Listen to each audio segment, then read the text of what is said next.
civil services was the only thing that I wanted to do. So I did not take up any job during my campus placements. And I straight away came to Delhi in 2018 and started preparing. I joined coaching for GS and for optional. So I did coaching for 1 year. And in 2019, I gave my first attempt. And I was fortunate enough to reach till the interview stage in 2019 as well. But I missed the cutoff by 23 marks. In my second attempt last year, I again reached till the interview stage, but I missed the cutoff by 11 marks. And so this year, fortunately, I could achieve an All India rank of 5.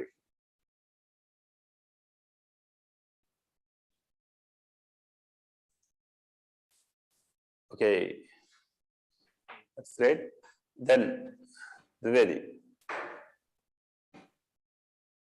Yes, Utkarsh, continue. We are getting your voice. Yes, sir.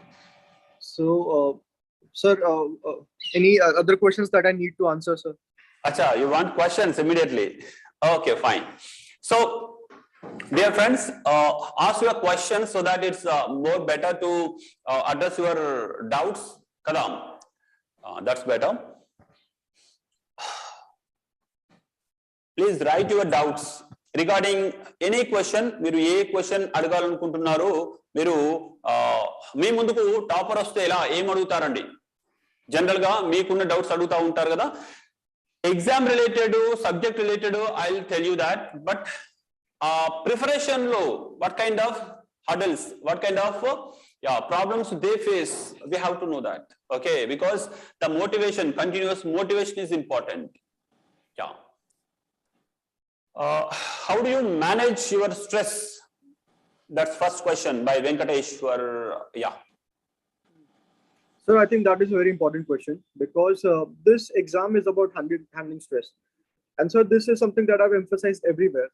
Whatever stage be it, whether it be prelims, mains or interview, the exam is designed in such a manner that they are testing you how mentally resilient you are.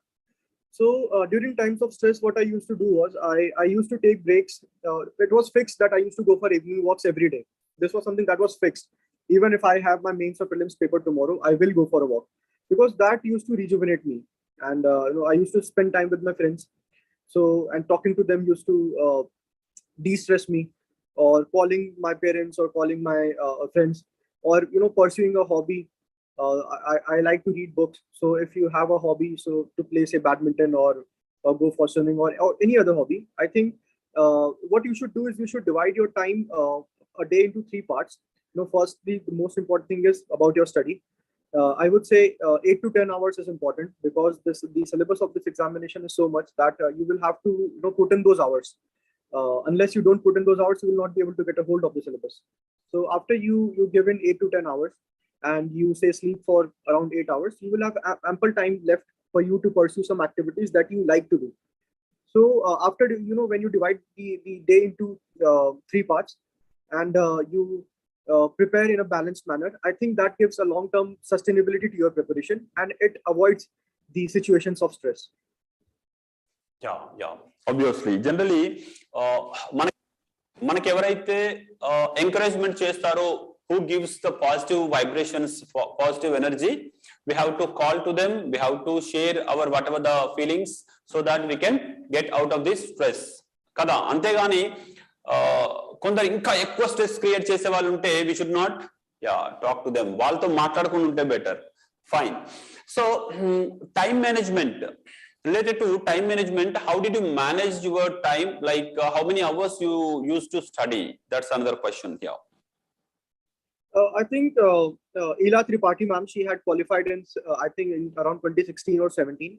She gave a formula which 10 for 1, which means studying 10 hours for 1 year. So if you can study 10 hours for 1 year consistently, she said that yeah, you will definitely clear this examination. And I do believe this statement because I did follow it and I could at least reach till the interview stage. So minimum 10 hours should be put in. And because say there are myths around studying say 15 hours or 16 hours, but it is not sustainable. You can study for 15 or 16 hours a day or for 2 or 3 days at a stretch, but not completely. So I would say 8 to 10 hours are ample for this examination. And how you divide those 8 to 10 hours is also important. Now you have to study for prelims or for mains. So your preparation should be integrated. But when we talk about the preparation, I say this, that you should integrate but yet differentiate. Because if there is a topic, say anti-defection, the kind of questions and the nature of questions that will be asked in prelims and that will be asked in mains will be different. So once you are studying that topic, you should note down the facts for the prelims, and if when you are studying it for the mains, you should note down the analytical part. You should also note down some current examples. You should also note down the Supreme Court judgments. So you should prepare like this, and uh, you should award more time to your optional, because optional is something that will make or break your attempt. During my first attempt, I scored only 235 in my optional, and I had missed the cutoff by 23 marks. So and this year, I have got 871 marks in my mains, and the major role I have scored 314. So I think when you're devoting your time, you should devote more of your time to your optional, so that because there are a very high chance of getting good marks there. Yeah, exactly. So that's better. Whatever that, every topper, they may have their own different strategies, but some common features are very easy to identify, because వీళ్ళందరూ వేరు strategies ఉన్నా కానీ common points కొన్ని ఉంటాయి. The common points are like commitment, consistency, perseverance. ఇవన్నీ continue చేయాలండి. Okay, so ఏదో one day batting, 1 week full day and night preparation, it doesn't suit for civil services examination. So that's our Utkarsh is going to say. And yeah, so sir, economics is difficult for me. So what are the books for economics? So other than the Ramesh Singh book, so what are the other books you referred? Sir, honestly, I did not refer to any book for economics. I had my notes from the coaching that I had joined, but I had coupled it with current affairs. And what you can do is, see, economics is about understanding the key terms. So if you don't understand a term, just type it on Google and try to understand what the term means. There is also 2 websites which I would suggest. One is Arthpedia, another is Vikaspedia, and there is one more site which is Investopedia. So if you are facing an issue with any economic term, you can type the term in the Google and type, say, Vikaspedia or say Investopedia, and it will explain to you in detail. Now, once you understand the concepts, the static concepts, it is very important to link to the current aspect. You read about fiscal deficit, but how fiscal deficit affects the economy is very important, and that is something we always read in the newspapers. So that the government is spending so and so much, it has already met its fiscal deficit target. Say 95%, 100%, it will cross the fiscal deficit target. Then what? Then it will go for borrowings. The RBI might then start to issue government securities. So this is something that you then link with the current aspect. So I think newspapers coupled with the conceptual clarity in the static aspect. And I will not suggest you to go for too many books. You have already read Ramesh Singh. Now try to enhance your clarity by making use of technology rather than reading more and more books on economics, because you don't have to become an economist in this examination. Yeah. So ఎక్కువ books చదవకండి, చక్కగా class room notes చదవండి, దాంతో పాటుగా ఒక book ఏదైనా reference, that's enough. So better go with the government ఏదైతే economic survey కానీ, budget కానీ, కరెంట్ అఫైర్స్ ఇలాంటివి యాడ్ చేసుకుంటే, because most of the questions from economy comes from current affairs. Okay, so starting ఒకసారి ఐడియా పెట్టుకొని current affairs add చేసుకొని వెళ్ళాల్సి ఉంటుంది. Yeah, then sir, what are your optionals, and can you guide about the optionals, how to choose optional, and yeah, what are the strategies to balance the optional and GS preparation? My optional was political science and international relations. Now, how you should go about choosing an optional is a very important aspect of this preparation, because as I mentioned, it will make or break your attempt. So when I was in my college 4th year, so I picked up some subjects in which I had interest. So something that I during my mechanical engineering, I realized one thing, that I did not have any interest in mechanical engineering. So I picked up some humanities subjects like sociology, public administration, political science, and then I went through the past year's papers. So when I looked at the questions of political science and IR, what I saw was that this looks interesting, and this looks something that I can read, that I can study. and that I can produce. So because when we choose an optional, there are many parameters that one can take into account. But if there is one important and the most important parameter, that is your interest in the optional.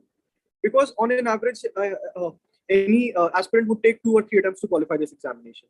So 2 or 3 attempts means 3 or 4 years of preparation.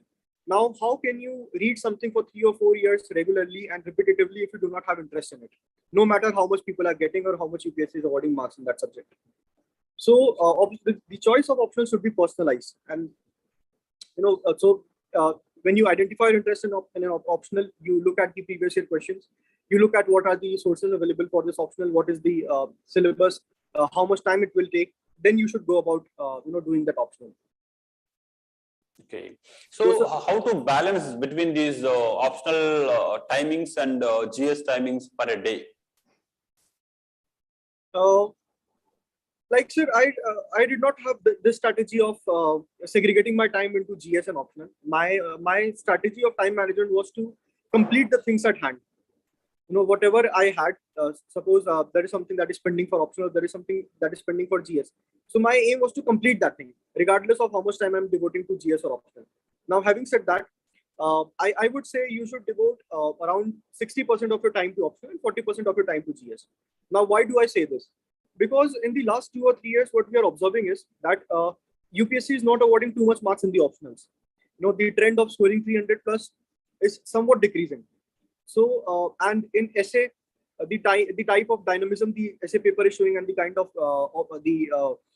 topics that the essay paper is giving us, that is becoming quite tricky. So you are left with now GS. So if you notice something in the people that who are scoring good rank in UPSC, they are also scoring decently good enough in their GS. So this time my score in GS was 446 because my essay score was only 111. So GS has helped me to achieve this rank. So I would now say, because initially the conventional strategy was to focus on essay, ethics and optional. Now it may be true to a certain extent, but not completely. So you need to take your GS seriously, GS 1, 2, 3, 4, and at least target more than 425 or 430 marks in your GS, and at least 270 in your optionals, and then you will be at a comfortable to secure a good rank in this examination. Okay, so that's nice. Actually, manaki 60 is 40 ratio time ni manam correct ga proper ga day ni fix cheskunte. For example, 10 hours per day anukunte andulo manam 4 hours and 6 hours ala share cheskoni try cheyochu.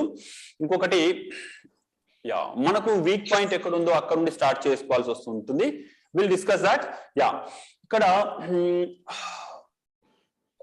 sir, whenever we are studying a new subject which is not our background, like I'm from science background, I have to read economics or history so that I don't know basics also. So how to get the interest on the subject, or how to deal with a new subject? Did you face this type of problem? Obviously, I did face this problem because when we talk about economics, I hadn't studied economics until I started my UPSC preparation. So initially, when I used to read the Hindu, I used to skip the economics section because I thought, I don't understand economics. Why should I waste time studying this economics page? But then I realized something, that I cannot run away from it. I will have to read economics one day. So what you can do is you can change your attitude towards the subject. If there is a subject that you are finding difficult, that you do not have any background in, or that in which you are not able to develop any interest. So the thing is, the fact of the matter is that you will not run away from the subject. You will have to solve questions on that subject. So now how do you develop interest in it? Now there are two aspects to it. Firstly, start from the basics. When I had to study economics, I started from the basics, and what I did was I saw all the lectures of Mrunal sir on economics that are available on YouTube. There are some 55, 56 lectures based on Economics Survey 2015-16. So I saw those lectures and I did get some amount of gist of economics. Then I started reading the NCRTs. Then whatever I started reading the newspaper, and whatever term I used to find difficult, I used to search on the internet. So I started to gradually develop interest in this subject, and I actually realized the importance of economics as a subject, how important it is in administration and governance. Now, secondly, the second aspect of it is that even if you are not developing interest in the subject, I would say this examination is not about developing too much interest in your subject. You have to clear this examination. You don't have to become subject expert in your optional. You don't have to become an economist. You have to become an administrator. Now, when you're administering, you will have around 24 to 25 departments under your charge. Now, you will not have interest in every department, but you are in charge of that department, and you will have to execute policies of the department. So, when you are studying for a subject, detach yourself from the subject, or detach yourself from this exam. Study for clearing this exam. Study for clearing, for scoring good numbers in that subject. So once you will have that kind of approach, a practical approach will guide you through, because then you will read it for getting marks in that examination, and that this examination is all about getting more and more marks. Okay, that's great. Right. Yeah, exactly. Then I'm 10th class. I feel social very hard. And how did you impress? How did you impress interview panel? Do we have to do any extra effort to face the interview? When did you start your interview preparation? I started my interview preparation. See, there are two answers to this. One is interview is your personality test. So you start your interview preparation right after, say, when you go to school, because your personality is shaped by your family and your school, and then your college. Exactly. So that is an informal answer. But formally, when I started my preparation after I cleared my mains in 2019, the results were of which were announced in January 2020. So after that, I started it. Now, how to prepare about this interview stage? This is a very, very important question, because after you are done with your prelims and mains, it is generally seen that a kind of exhaustion starts to creep in amongst the candidates, because the prelims and the main stage are themselves exhausting in their nature. But you should not, follow a light-hearted approach to this stage, because this too is a make or break stage. I would say that in my first attempt, I missed the cutoff by 23 marks. In my second attempt, I missed the cutoff by 11 marks. And in both the attempts, I scored average in interview. I scored 160, 157. So had I got around 185, I would have cleared this examination from the first attempt itself. So this is the importance of interview stage. And even this year, I scored only 165 in interview, regardless of how much I practiced. So see, there is a lot of luck factor also involved. That is something that we cannot deny. But I will not blame luck for it. So how you should prepare for interview is make separate notes for it. Like I used to make notes on my Evernote, and so what I did was, suppose what your home state is. My home state is Uttar Pradesh, so I made notes on Uttar Pradesh. I have done my schooling from Madhya Pradesh, so I made notes on Madhya Pradesh. And when you fill your DAF, there are certain key terms: what your name is, what the name of your parents is, where do you live, what is your PIN code, how PIN codes are decided. So what you have to do is pick up every word of it. If I have your DAF, and if I ask any word, what is the meaning of that word and how that word is related to your life, you should be able to speak about it for at least 5 minutes. You should have knowledge for at least 2 to 3 level of questions, of counter questions. So what your graduation subject is, what your optional is, and what is happening in the country and around the country. That is very important, because interview is about being an informed candidate. Now, how will you be an informed candidate? For that, I emphasize on the role of reading newspapers. Now, you can read one newspaper when you prepare for this examination in prelims or mains. But when you are preparing for the interview, I would specially emphasize that you should increase the consumption of your newspapers. From, say, around 3 to 5 newspapers you should read, because newspapers will give you different perspectives, because not all newspapers are neutral. This is a fact.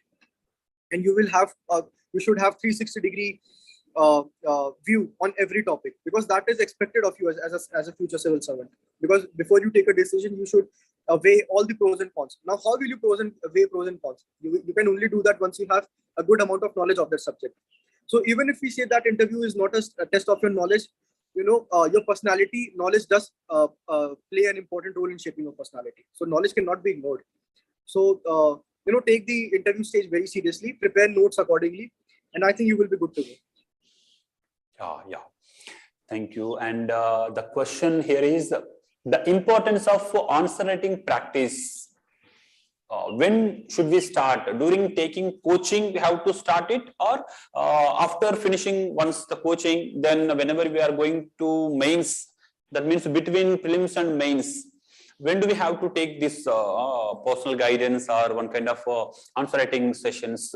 What is the right time for that? Sir, the ideal time is obviously when we start preparation. But I think nothing is ideal in life, because when we are preparing, when we are, say, I was in a coaching, so the time was, my complete time was exhausted in coaching, and then coming to home and doing self study or making notes out of it.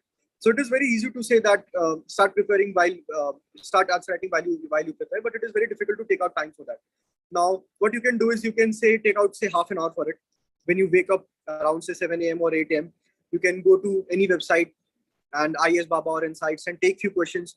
Or what you can do is you can download a topper's answer copy and take the question, write an answer, and then compare your answer with the topper's copy. Or what the best approach would be, download the previous year mains question paper and solve a question or two, and then gauge yourself.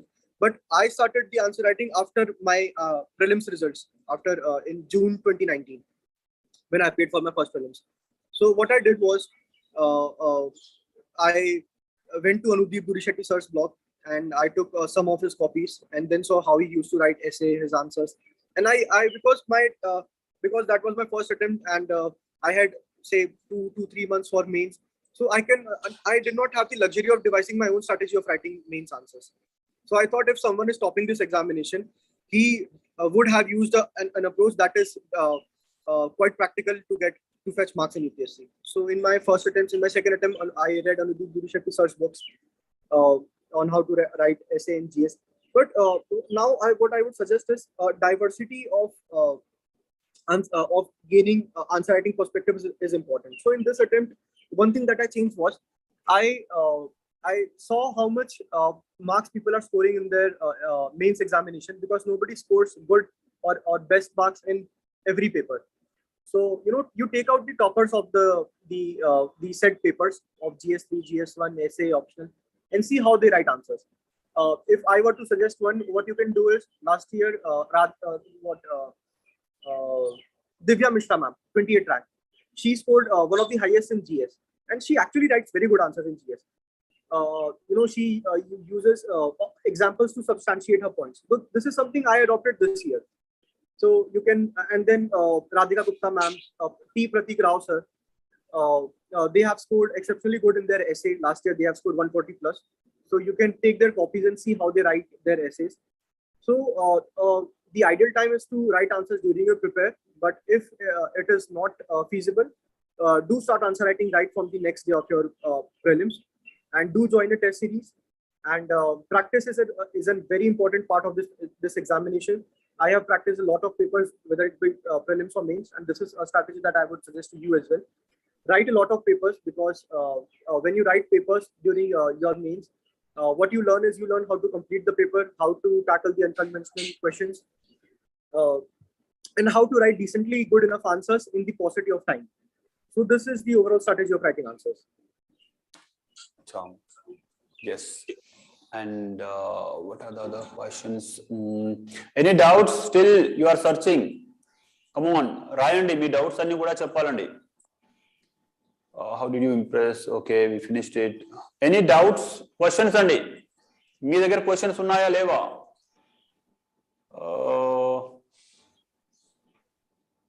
How did you deal with the current affairs? What are the main sources? Nowadays we have a lot of information pollution in the market. So what are the basic books or basic magazine we have to follow, because every magazine looks great. So it's difficult, right? We have to, there are World Focus or some Rao's Focus is there, and Vajiram and Insights and Vision and Shunya. There are so many materials are coming out in the market. So yeah, what did you follow, and how to pick a material for current affairs? So sir, I will answer the second part first, how to pick a material. The best guide to understand what is important and what is not is the UPSC previous year questions. So whether it be prelims or whether it be mains, it is very important you to understand, take up the papers and understand the pattern of UPSC examination, which are the topics that UPSC is continuously asking from, and what are the kind of questions it is asking. Now, there are many materials in the market, and but they are most of it is same, because what is happening is happening. A fact cannot be presented in many different forms.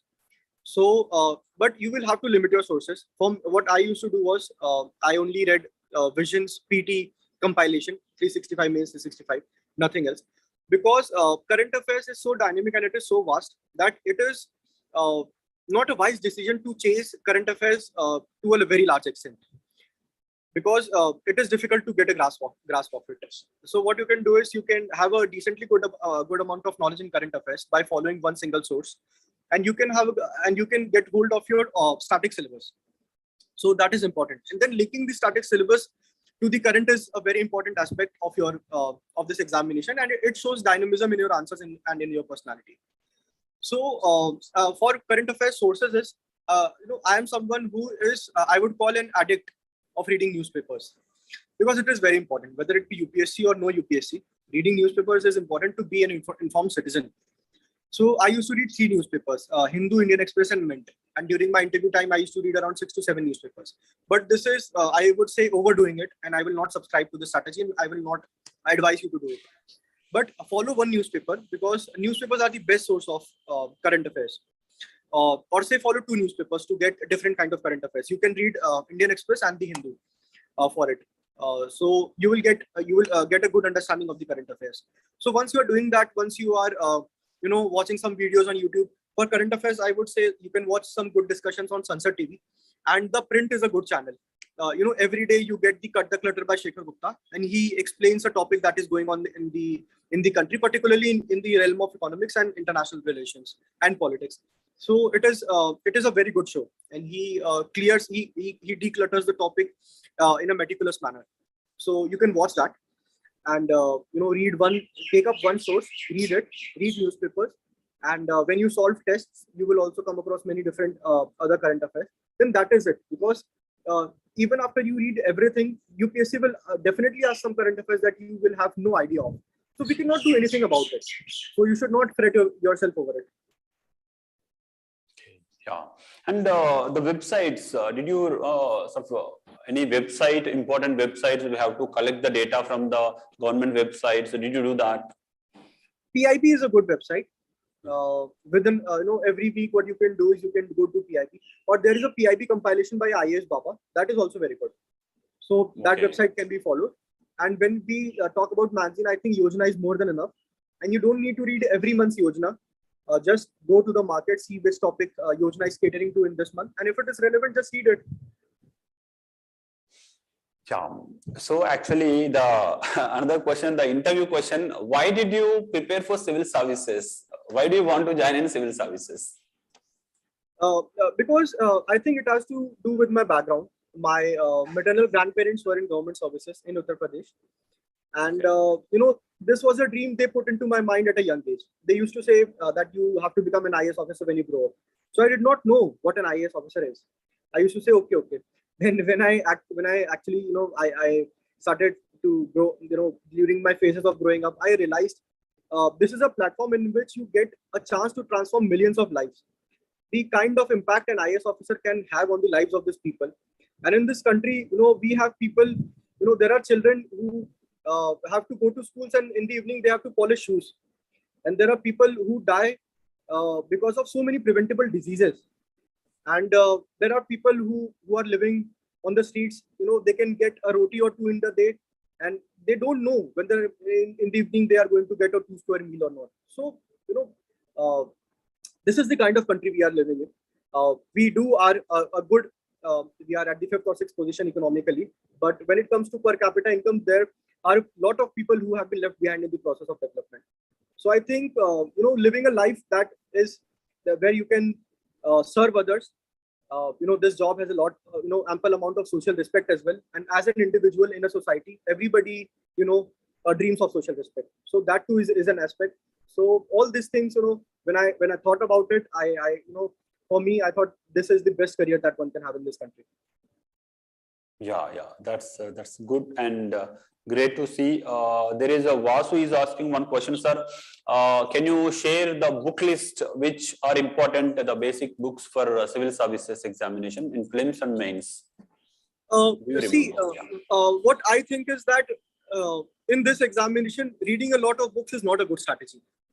And I had read only 3 standard books, Lakshmikant, Spectrum, and Shankar IAS for environment. And I had read NCRTs. Rest, I have not read any book. Because as I mentioned to you, my only strategy was to practice more and more papers. Because once you practice, you hone your skills.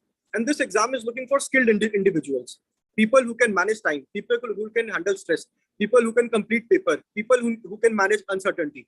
This is something that you cannot learn from reading books. This is something that will only come to you when you solve a lot of papers, when you practice a lot. So whether it be prelims or mains, I would suggest in your prelims solve at least 60 to 70 papers. In your mains solve at least 30 to 40 papers. And when you do that, when you solve previous year questions, so you will have such a good amount of knowledge. You will cover a lot of topics that there will be not a need to read any books. That's good. That's great. Under Jagrataga Vinandi, everyone has to follow this type of cream tips information, because you will get this information only after spending 3-4 years of time. Okay, 3-4 years to spend cheste gaani you don't get this information. So దాని ముందే మీరు తెలుసుకొని without committing any mistakes, we can clear our exam kada. Yes, yeah, Dwivedi, I think it's done with the students. Their questions are maybe repeating the same. Which type of questions will be same questions? Yeah, interview experience they are asking to share. Only thing, interview, what are the tough questions you faced? How did you feel the interview? That's it. Only one question, last question. So see, interview is about testing how much calm and composed you are. So I have not scored too much in interview in all my 3 attempts, so I don't know whether I'm eligible to answer it or not. But there were some few questions that I faced. Like this year, I was asked whether right to life should also include right to death. So I said, sir, that should not be the case, because if there is someone who is in a vegetative state, then I think we can have an euthanasia for him or her. But if there is someone who is in a good biological state and he's thinking of dying, he's thinking of suicide, then I think we as a society and state are failing him. So right to life should not have right to death. Or in my 2019 interview, I was asked, there was one panel member, he asked me, Utkarsh, what do you think? Is Donald Trump a Democrat or an autocrat? So I thought for a while, and then I said, sir, I think he's a Republican. So everyone started laughing. So, these are some of the controversial questions that you should not step in. They are like IEDs, they blast. So it is when you are asked a controversial question or a tough question, it is better to avoid it by giving a good answer. Or if you're not able to avoid it, take a balanced stand, give both the arguments.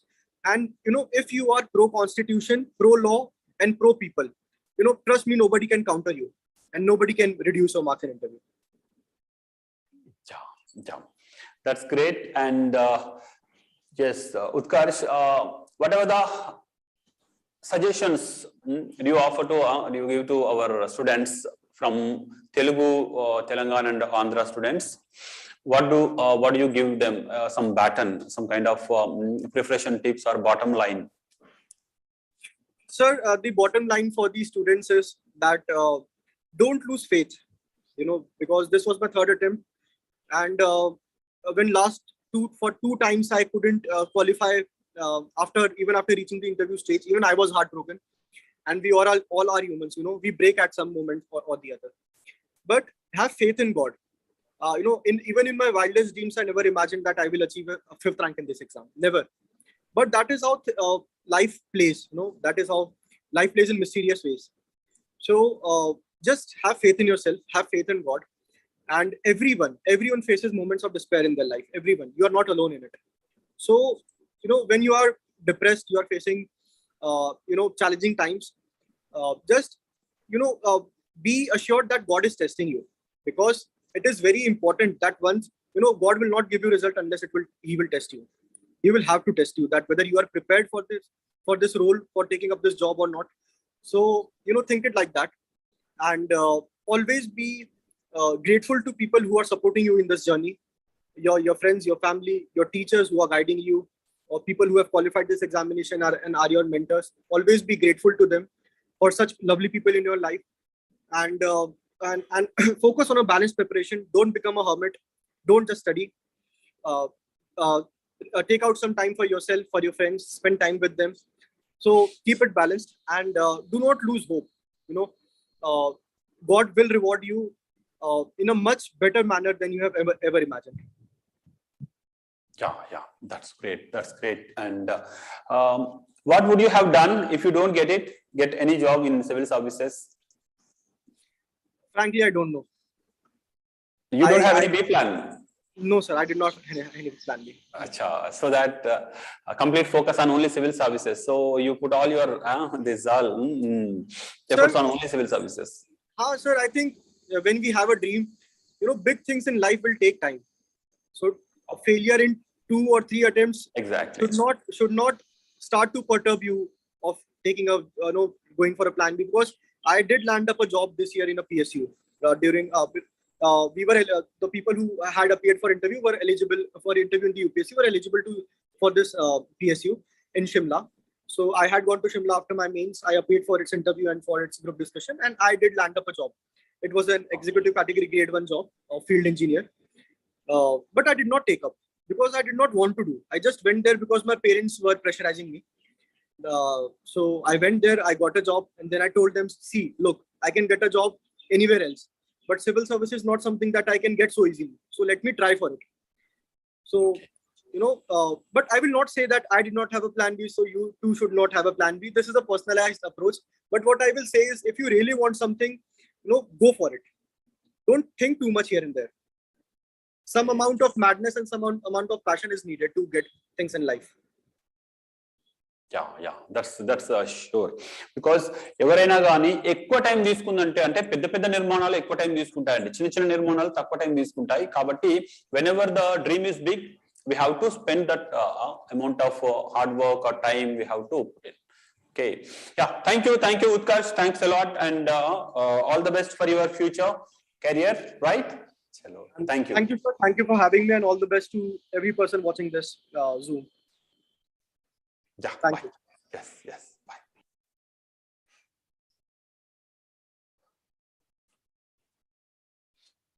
Chalo. Great. How do you feel by seeing the topper, All India 5th ranker? All India 5th ranker మీ కళ్ళ ముందుకు వచ్చి కూర్చొని చక్కగా తను మాట్లాడుతుంటే మీకు ఏమనిపిస్తుంది? ఆయన ఏమన్నా ఆకాశంలో నుండో స్వర్గంలో నుండో ఎక్కడి నుండో వచ్చినట్టుందా, లేకపోతే ఆర్డినరీగా మనతో పాటు మన ఇంటి పక్కన మనతో పాటు ఆడుకున్నా, లేకపోతే మనతో పాటు చదువుకున్నా, మనతో పాటు తిరిగిన పర్సన్ లా ఉన్నాడా అండి? ఒక్కసారి మీరే చెప్పండి. Winners they don't do different things, but they do in different way. అంటే విజేతలు కొత్త ఏవో చేయరండి, చేసే పనినే కొత్తగా చేస్తారంట. అర్థమైందా? సో ఇప్పుడు మన ఉత్కర్షం చూస్తే మనకు తెలుస్తూ ఉంటుంది, ఎంత సింపుల్ గా మీలో ఒకటిలాగే ఉన్నాడు, కానీ ఆల్ ఇండియా 5th ర్యాంక్ ఎలా వచ్చింది? దాని వెనుక ఎంత ఓపిక ఉండాలి, ఎంత పట్టుదల ఉండాలి, ఎంత శ్రమ ఉండాలి, ఎంత ప్యాషన్, ఎంత ఇంట్రెస్ట్ ఉండాలి. మనం 1 గంట చదవగానే చాలా చదివేశాం అనుకుంటూ ఉంటాం.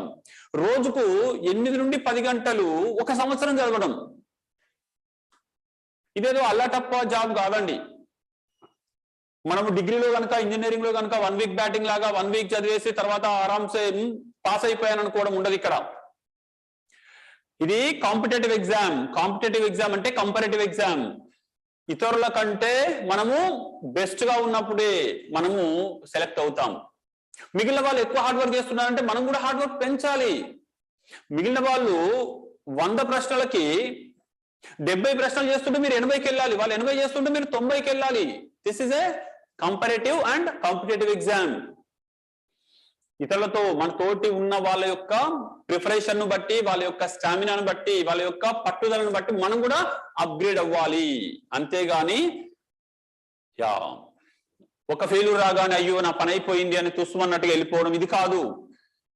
తను చెప్పాడు కదా, ఇంటర్వ్యూ దాకా వెళ్ళి మళ్ళీ మిస్ అయింది. 3-4 అటెంప్ట్స్ వరకు వెయిట్ చేస్తూనే ఉన్నాడు. 3 అటెంప్ట్స్ ఇవ్వాలంటే 4 years పెట్టాలి. అమ్మో 4 ఏళ్ళు పెట్టే టైం లేదు అంటే మనకు తెలుసు కదా, ఒక చిన్న గుడిసె కట్టాలంటే ఎంత టైం పట్టుద్ది, ఒక పెద్ద రాజభవనం కట్టాలంటే ఎంత టైం పట్టుద్ది.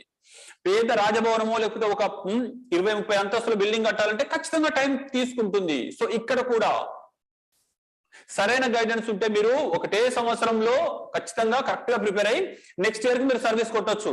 అంటే 2 సంవత్సరాలు మినిమం పడుతుంది. నేను చెప్పాను, మనం ఆల్రెడీ 10వ తరగతి వరకు 10 ఏళ్ళు చదివాము, తర్వాత ఇంటర్ డిగ్రీ అవి ఒక 5-6 ఏళ్ళు చదివాము. ఇక్కడ ఒక 2 సంవత్సరాలు తపస్సు చేస్తున్నట్టుగా ఒక కన్సిస్టెంట్ గా రోజు 8 నుండి 10 గంటలు చదవండి చాలు. చాలా మంది అడుగుతున్నారు, సార్ మాకు ఇంగ్లీష్ అర్థం కాలేదు అని. ఎస్, నేను అందుకే చెప్పాను, ముందు ఇంగ్లీష్ నేర్చుకోండి. మన దగ్గర కూడా ఇంగ్లీష్ బ్యాచ్ ఉంది, నేను 100% నేర్పిస్తానని చెప్పానండి. ఈ 10వ తేదీ నుండి, జూన్ నుండి స్టార్ట్ అవుతుంది. జూన్ 10వ తేదీ నుండి రోజు రాత్రి 8 గంటలకి. ముందు ఇంగ్లీష్ నేర్చుకోండి, నటించకండి. ముందు ప్రాపర్ ఇంగ్లీష్ నేర్చుకోండి. మీరు ఇంగ్లీష్ మీడియం బ్యాక్గ్రౌండ్ అయినా పర్లేదు, ఇంగ్లీష్ నేర్చుకోండి. దానికి నేను చెప్పాను కదా, ఎస్ 5,000 ఉంటుంది, కానీ మీరు చిన్నప్పటి నుండి మిస్ అయిన ఇంగ్లీష్ మొత్తం ఇక్కడ నేర్చుకుంటారు. ఫైన్. వాసు, ఇంకా మీకు ఏమనిపించిందండి మన ఉత్కర్ష్ గారి యొక్క ఇంటర్వ్యూలో మీరు గమనించిన పాయింట్స్ ఏంటి? అర్థమైన వాళ్ళు రాయండి, అర్థం కాని వాళ్ళకు నేను అవన్నీ కూడా రిపీట్ చేస్తాను ఇంగ్లీష్ టు తెలుగులో. అలాగే మీ డౌట్స్ ఏమైనా నిన్న కొన్ని ఆన్సర్ చేయలేదు కదా, ఈ డౌట్స్ ను కూడా మీరు ఈ రోజు కూడా అడగవచ్చు. ఓకేనా? మనకు 11 గంటలకి ఇప్పుడు జాగ్రఫీ సార్ వస్తారు. ఐఏఎస్ ఎగ్జామ్ కి జాగ్రఫీ ఎలా చదవాలి, జాగ్రఫీ సబ్జెక్ట్ లో ఎటువంటి స్ట్రాటజీస్ ఉంటాయి, మ్యాప్ పాయింటింగ్ ఇంపార్టెన్స్ ఏంటి, కాన్సెప్ట్స్ ఏముంటాయి, ఇండియన్ జాగ్రఫీ, వరల్డ్ జాగ్రఫీ ఎలా చదవాలి, ఏ బుక్స్ చదవాలి, ఇవన్నీ కూడా చెప్తారు. ఆ క్లాస్ తెలుగులోనే ఉంటుంది, డోంట్ వరీ. ఆ సార్ కూడా మన తెలుగు వాడే, బట్ మనకు ఢిల్లీలో ఫ్యాకల్టీ, కానీ తెలుగు వాడే కాబట్టి తెలుగులో మాట్లాడతాడు. చక్కగా ఉపయోగించుకోండి. ఇంకా ముందు ఇంకా మనకి 8 రోజుల క్లాసులు ఉన్నాయండి. ప్రతిరోజు మనకు టాపర్ రాబోతున్నారు. మనకు అనుదీప్ దురిశెట్టి కావచ్చు, ఇంకా శ్వేతారెడ్డి ఐపీఎస్, తర్వాత చందనాదిత్య ఐపీఎస్, ఇలా గంధం చంద్రుడు ఐఏఎస్, ఇలా మన దగ్గరలో ఉన్న మన ఇన్స్పిరేషనల్ సోర్సెస్ ఎవరైతే ఉన్నారో వాళ్ళని కూడా మేము ఇన్వైట్ చేస్తున్నాం. మనము 15 వరకు రెగ్యులర్ గా క్లాసెస్ వినండి. ప్రతిరోజు 10 గంటల నుండి 1 వరకు. Don't miss it. మీరు ప్రిపేర్ అవుతారా కాదా తర్వాత ఒక్కసారి మీరు వినండి, మీకు అర్థమవుద్ది అసలు ఐఏఎస్ ఎగ్జామ్ అంటే ఏంటో. Mahesh IAS is saying madness plus passion plus hard work, faith. Oh, madness కూడానా? It's a super experience, sir. Really, it's a fabulous interaction with Utkarsh, sir. Really feeling very happy to be part of these sessions. That's nice. Thank you, Mr. Miss Pooja. Then Ajay, I understand that he played and honest, sincerely during his interview. Yes, that's right. Hard work is important. Inka em gamanincharandi? Kottapalli evaru Venkateshwarla got some positivity and the day start with good vibes. This because of thank you very much, because of yes Shantalakshmi IAS Institute, right? మన ఇప్పుడు గత 3 సంవత్సరాలుగా ప్రతి సంవత్సరం మేము June మాసంలో అంటే June నెలలో ఒక 10 రోజులు లేకపోతే 7 days 7 sessions అని పెడుతూ ఉంటాం. ఈసారి 10 రోజులు టాపర్స్ ఒక సైడు వాళ్ళ ప్రిపరేషన్ స్ట్రాటజీస్ షేర్ చేసుకుంటారు, ఇంకో సైడ్ సబ్జెక్ట్ ఎక్స్పర్ట్ వచ్చేసి అసలు ఆ సబ్జెక్ట్ ఎలా చదవాలి చెప్తాడండి. సో అందరూ కోచింగ్ తీసుకోలేకపోవచ్చు. ఆ కోచింగ్ తీసుకోలేని వాళ్ళు కూడా ఇక్కడ చక్కగా విని కూడా సొంతంగా ప్రయత్నించవచ్చు. ఏవైనా గవర్నమెంట్ సోర్సెస్ ఉన్నాయా, ఇన్స్టిట్యూట్స్ ఉన్నాయా కోచింగ్, వాటిలో కూడా జాయిన్ అవ్వచ్చు. మీకు నిజంగా సార్ నా దగ్గర డబ్బులు లేవు. మనము లక్ష్యం విషయంలో కాంప్రమైజ్ కావద్దు. లక్ష్యం కోసం దేనైనా కాంప్రమైజ్ కాండి, దేనైనా సాక్రిఫైస్ చేయండి, కానీ లక్ష్యాన్ని సాక్రిఫైస్ చేయకూడదు. ఓకే, సో ఆ ఉద్దేశంతో మనము ఈ ఫ్రీ సెషన్స్ కండక్ట్ చేస్తున్నాం. చాలా మంది ఆఫీసర్లు రెడీగా ఉన్నప్పటికీ వాళ్ళకున్న టైం తక్కువ కాబట్టి అర్ధ గంట ఇలా ముందే ఒక ½ an hour అని చెప్పేసి మనం రిక్వెస్ట్ తోటి ఒక 15 నిమిషాలు ఎక్కువ అలా ఇస్తూ ఉన్నారు. సో ఇక ముందు కూడా మనకు ప్రతిరోజు కూడా ద బెస్ట్ ఐఏఎస్ ఐపీఎస్ ఆఫీసర్లు మన ముందుకు రాబోతున్నారు. మీరు వాళ్ళ నుండి ఇన్స్పిరేషన్ తీసుకోవాలి. రేపటి సమాజానికి రేపటి సమాజం యొక్క తలరాతను మార్చే అద్భుతమైన అవకాశం మీ చేతిలో ఉంటుంది. అటువంటి అద్భుతమైన అవకాశాలని అందుకోవాలంటే మీరు కూడా ఆ స్థాయికి వెళ్ళాలి. 1-2 సంవత్సరాల జీవితంలో పెట్టలేమా? నెక్స్ట్ ఒక 40-50 ఏళ్ళ జీవితం మొత్తం కూడా షైనింగ్ అవుతూ వెళ్తూ ఉంటుందండి. సొసైటీ రెస్పెక్ట్ ఇస్తూ ఉంటుంది. మీ యొక్క ఒక్కొక్క యాక్షన్ తో సొసైటీలో మార్పులు వస్తుంటాయి. అనేక లక్షల మంది జీవితాలు మారుతూ ఉంటాయి మీ ఒక్క డెసిషన్ తోటి, మీ ఒక్క నిర్ణయం తోటి. అంత అద్భుతమైన అవకాశాన్ని ఎందుకు వదులుకోవాలి? రైట్, చలో. ఇంకా డౌట్స్ ఉంటే అడగండి. అలాగే మీకు ఏమనిపిస్తుంది సెషన్స్ పైన, మీకు ఎటువంటి పాజిటివ్ ఉన్నా నెగిటివ్ ఉన్నా ఏదున్నా చెప్పేయండి. That is our motivation. మాకు కూడా ఉంటుంది కదా, అంటే పిల్లలకు మేము చెప్పేది ఉపయోగపడుతుంది, ఇంకా కండక్ట్ చేద్దాం, ఇంకా వీలైతే శ్రమైనా పర్లేదు, ఇంకో ఐఏఎస్ ఆఫీసర్ దగ్గరికి వెళ్ళైనా కానీ సార్ ప్లీజ్ రండి అని మేము రిక్వెస్ట్ చేయగలుగుతాం. ఓకేనా? Fine. Thank you. Sir told the importance of test series and that's great. మీకు తెలుసా, I'll just to remind you all, ఇంతకు ముందు మనకు ఉత్కర్ష్ చెప్పిన అన్ని విషయాలను నేను ఒక్కసారి చెప్పే ప్రయత్నం కూడా చేస్తాను. తను ఏం చెప్పాడండి? కరెంట్ అఫైర్స్ విషయంలో ఏం చెప్పాడు? ఒక ప్రైమరీ సోర్స్ ఉండాలి, దాంతో పాటు కొన్ని రెఫరెన్సులు చూడాలన్నాడు. కరెంట్ అఫైర్స్ కి అయితే మీకు ఒక ప్రైమరీ ఒక మ్యాగజైన్ ఉండాలి. ఆ మ్యాగజైన్ ఏదో చెప్పాడు, విల్ టెల్ యూ దట్. దాంతో పాటు సన్సద్ టీవీ చూడాలన్నాడు. సన్సద్ టీవీ అని యూట్యూబ్ లో ఉంటుంది, యూ కెన్ వాచ్ ఇట్. అలాగే కొన్ని గవర్నమెంట్ వెబ్సైట్స్ కూడా చూడాలి. ఇది కరెంట్ అఫైర్స్ కి. ఇంకా ఐఏఎస్ కావాలంటే మనము కోచింగ్ తీసుకుంటున్నప్పుడే, కోచింగ్ టైంలోనే ఆన్సర్ రైటింగ్ రాయాలి, అంటే సమాధానాలు రాయాలి. చాలా మంది చేయరండి, నేను కూడా చేయలేదు. నేను కూడా కోచింగ్ తీసుకున్నాను, నేను కూడా మొత్తం చదవడము, క్లాసులు వినడమే సరిపోయింది. నాకు ఫస్ట్ అటెంప్ట్ ఫిలిమ్స్ క్లియర్ అయింది, వెంటనే మెయిన్స్ రాశాను, కానీ మెయిన్స్ లో ఆన్సర్ డైరెక్ట్ ఎగ్జామ్ లోనే రాసిన. Before that I didn't even right any answer. Direct గా మెయిన్స్ లోనే రాస్తే ఎలా ఉంటుందండి? సో దాంతో ఆ ఫిలిమ్స్ రాసి మెయిన్స్ వచ్చినా పోయింది. నెక్స్ట్ ఇయర్కి వచ్చేసరికి test series answer writing practice చేశాక I cleared it. Mains clear చేసి ఇంటర్వ్యూకి వెళ్ళాను. రైట్, ఆ మెయిన్స్ అనేది చాలా ఇంపార్టెంట్. ఎందుకంటే మెయిన్స్ మార్కుల ద్వారానే మన యొక్క ఫైనల్ ర్యాంక్ అనేది ఫిక్స్ అవుద్ది, డిసైడ్ అవుద్ది. మెయిన్స్ ఆన్సర్స్ మరియు ఇంటర్వ్యూ మార్కులతో.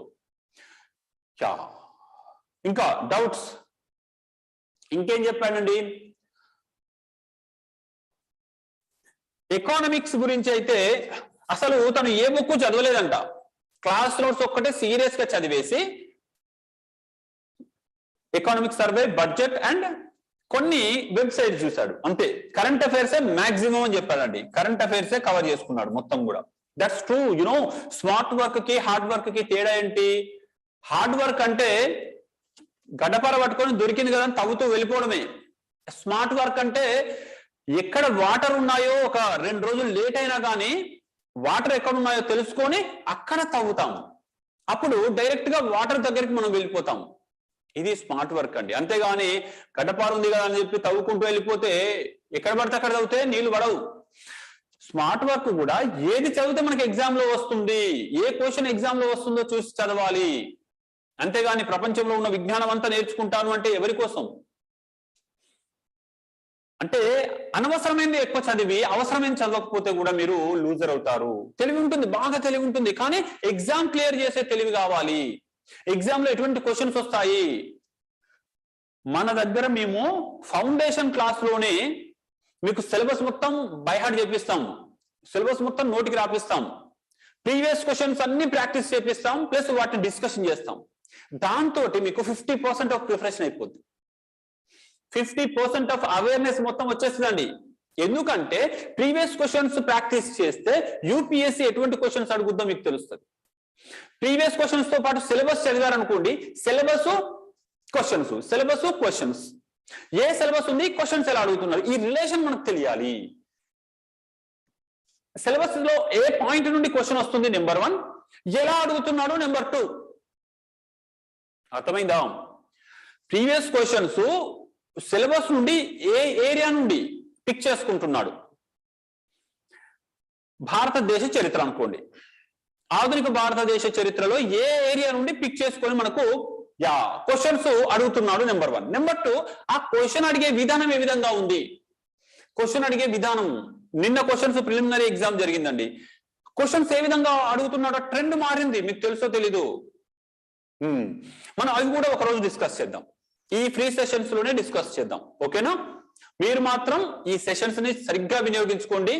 ఎందుకంటే మేము ప్రిపేర్ అయినప్పుడు మాకు సరైన గైడెన్స్ ఎవరు ఇవ్వలేదు.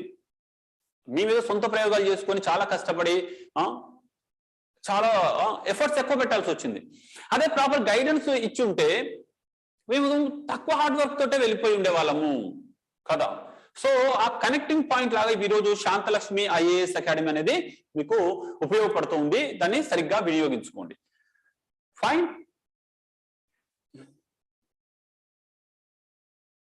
ఎగ్జాక్ట్లీ మహేష్, దారుణమైన క్వశ్చన్ ప్యాటర్న్ వచ్చింది నిన్నైతే. అంటే ఆన్సర్ అడగట్లేదు ఇక్కడ. క్వశ్చనరీలో మేము డిస్కస్ చేస్తామండి ప్రీవియస్ క్వశ్చన్స్. నిన్న క్వశ్చన్ పేపర్ కూడా ఇంతకుముందు ప్రశ్నకు సమాధానం అడిగేవాడు, ఇప్పుడు అట్లా కాదు. తనే క్వశ్చన్ కి ఆన్సర్లు ఒక 4 ఇస్తాడు, ఇచ్చి ఏ సమాధానం కరెక్ట్ అడగట్లేడు, ఎన్ని సమాధానాలు కరెక్ట్ గా జడ్జ్ చేయబడ్డాయని అడుగుతున్నాడు. Will discuss that. ఓకేనా? ఇప్పుడు మనకి జాగ్రఫీ సార్ మనతో జాయిన్ కాబోతున్నారు. ఓకే, జాగ్రఫీ సార్ ని కూడా, జాగ్రఫీని ఎలా చదవాలి, దానికి ఎటువంటి బుక్స్ ఏం రిఫర్ చేయాలి, ఏమన్నా వెబ్సైట్స్ చూడాలా, కాన్సెప్ట్స్ ఏంటి, టిప్స్ ఏంటి, ప్రతిదీ కూడా అడుగుతారా? చలో done. Will invite geography sir. Fine. Pooja will share అమ్మా. ఓకేనా? ఇంకా టైం ఉంది కదా మనకు. యాప్ డౌన్లోడ్ చేసుకున్నారా అందరూ? Shantalakshmi IAS academy app download చేసుకున్నారా అండి? మన మెటీరియల్స్ ఏమున్నా PDF, బుక్స్ లిస్ట్ అన్ని కూడా మీకు యాప్ లో అందుబాటులో ఉంటాయి. మీరు యాప్ డౌన్లోడ్ చేసుకోకపోతే మీకు అందుబాటులో ఉండవు. You can download from there. Puja.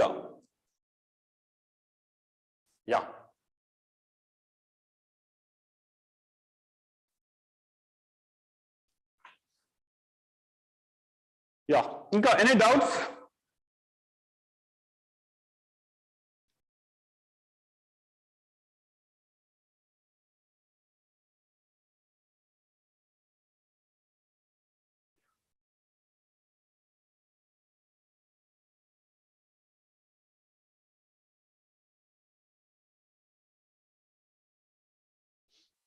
Any doubts? How to download app. మీరు డైరెక్ట్ గా వెళ్ళేసి ఇక్కడ గూగుల్ ప్లే స్టోర్ లో డౌన్లోడ్ చేసుకోవచ్చు అండి. Shyamala Niharika is asking how to clear IAS in first attempt, single attempt. మీకు తెలుసా, సింగిల్ అటెంప్ట్ లో కూడా IAS కొట్టొచ్చు, IPS కొట్టొచ్చు, సాధించవచ్చు డెఫినెట్ గా సింగిల్ అటెంప్ట్ లో. దానికి కాస్త మీరు ప్రాపర్ గా గైడెన్స్ తీసుకోవాలి. ప్రాపర్ గైడెన్స్ లేకుండా ఊరికే పోయి నేను పుస్తకాలు ముందేసుకొని గుడ్డి ఎద్దు చేల్లో పడ్డట్టుగా ఇష్టం వచ్చినట్టుగా చదువుకుంటూ పోతే మీకు 4-5 ఏళ్ళు పట్టుద్ది. అప్పుడు కూడా గ్యారంటీగా రిజల్ట్ ఉండదు. కాబట్టి ప్రాపర్ గా మీరు సరైన గైడెన్స్, మీకు మెంటార్ దొరికితే, ఒక గైడ్ కనుక ఎక్స్పీరియన్స్ గా ఆథెంటిక్ ఉండాలి వాళ్ళు కూడా, అలాంటి వాళ్ళు దొరికితే డెఫినెట్ గా మీరు సింగిల్ అటెంప్ట్ లో కొట్టొచ్చు. మీరు అంతే శక్తిని, అంతే పట్టుదలని, అంతే అంకిత భావాన్ని పెట్టాలి.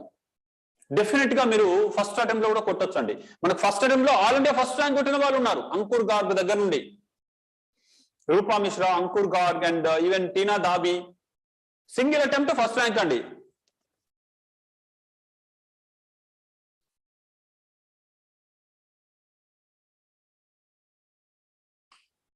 ఇంకా మనకు will invite the toppers who did the best hard work అండి. మనకు కొందరు ఉంటారు పెద్దగా వాళ్ళు సోషల్ మీడియాలో హైలైట్ ఉంటారు, కానీ నిజంగా హార్డ్ వర్క్ స్టార్ట్ చేస్తూ వాళ్ళకి అంతగా ఎఫెక్టివ్ ఉండవు కొందరివి. ఓకేనా? మనకు జెన్యున్ గా తమ అనుభవాలు షేర్ చేసుకునే వాళ్ళు కావాలి ఇక్కడ. అంతేగాని కేవలం హైప్ కోసం సోషల్ మీడియాలో తిరిగే ఇలాంటి వాళ్ళని మనం పెద్దగా ఇన్వైట్ చేయం. ఓకేనా? ఫైన్. డిస్టెన్స్ లో డిగ్రీ చేశాను sir. That's fine, no problem. Praveen, distance లో డిగ్రీ చేసినా కానీ you can become an IAS officer. Yeah Mahesh, yeah welcome. We're going to invite them all. వాళ్ళందరూ మనకు ఏ రోజు ఫిక్స్ కాలేదు, కానీ వస్తారండి. మనకు IAS ఆఫీసర్లు మన చుట్టూ ఉన్న గ్రేట్ IAS IPS ఆఫీసర్ వీళ్ళందరూ కూడా వస్తారండి. ఇంకా ఎనీ డౌట్స్?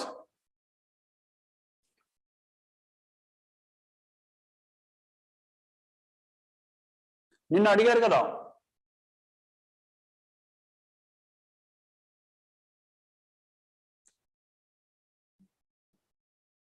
సార్ డిగ్రీలో విచ్ గ్రూప్ తీసుకోవాలి?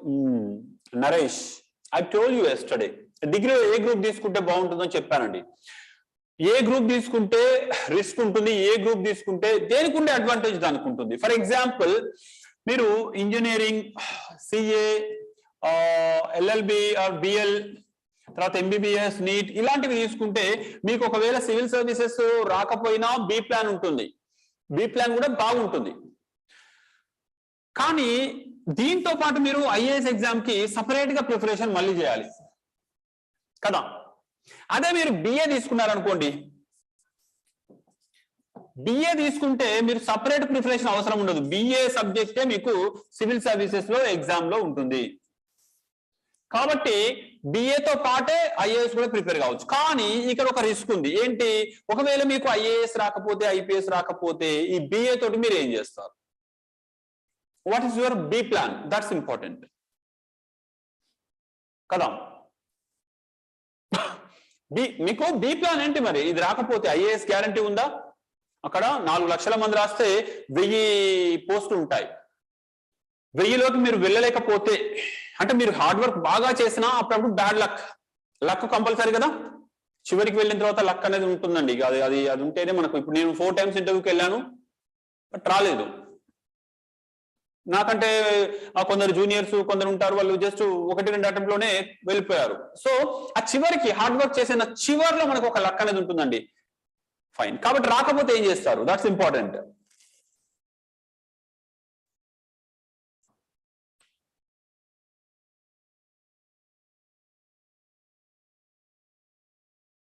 యా మైథిలి, మీరు 10th క్లాస్ అయిపోయి ఇంటర్ MPC తీసుకున్న వాళ్ళు MPC తీసుకోండి, బీటెక్ అయితే బీటెక్ చేయండి, మీ అకాడమిక్స్ అలాగే వెళ్ళనివ్వండి.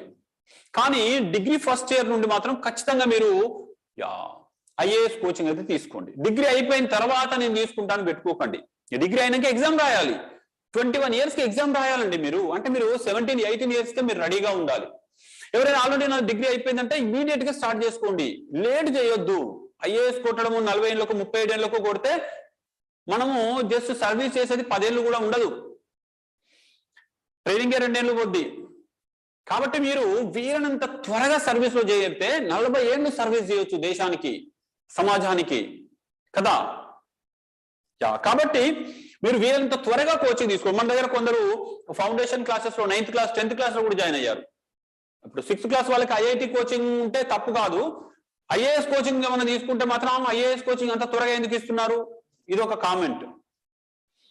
మన లక్ష్యమే అది అని ఫిక్స్ అయినప్పుడు మీరు ఎంత త్వరగా తీసుకున్నా తప్పు లేదు, అది తప్పేం కాదు.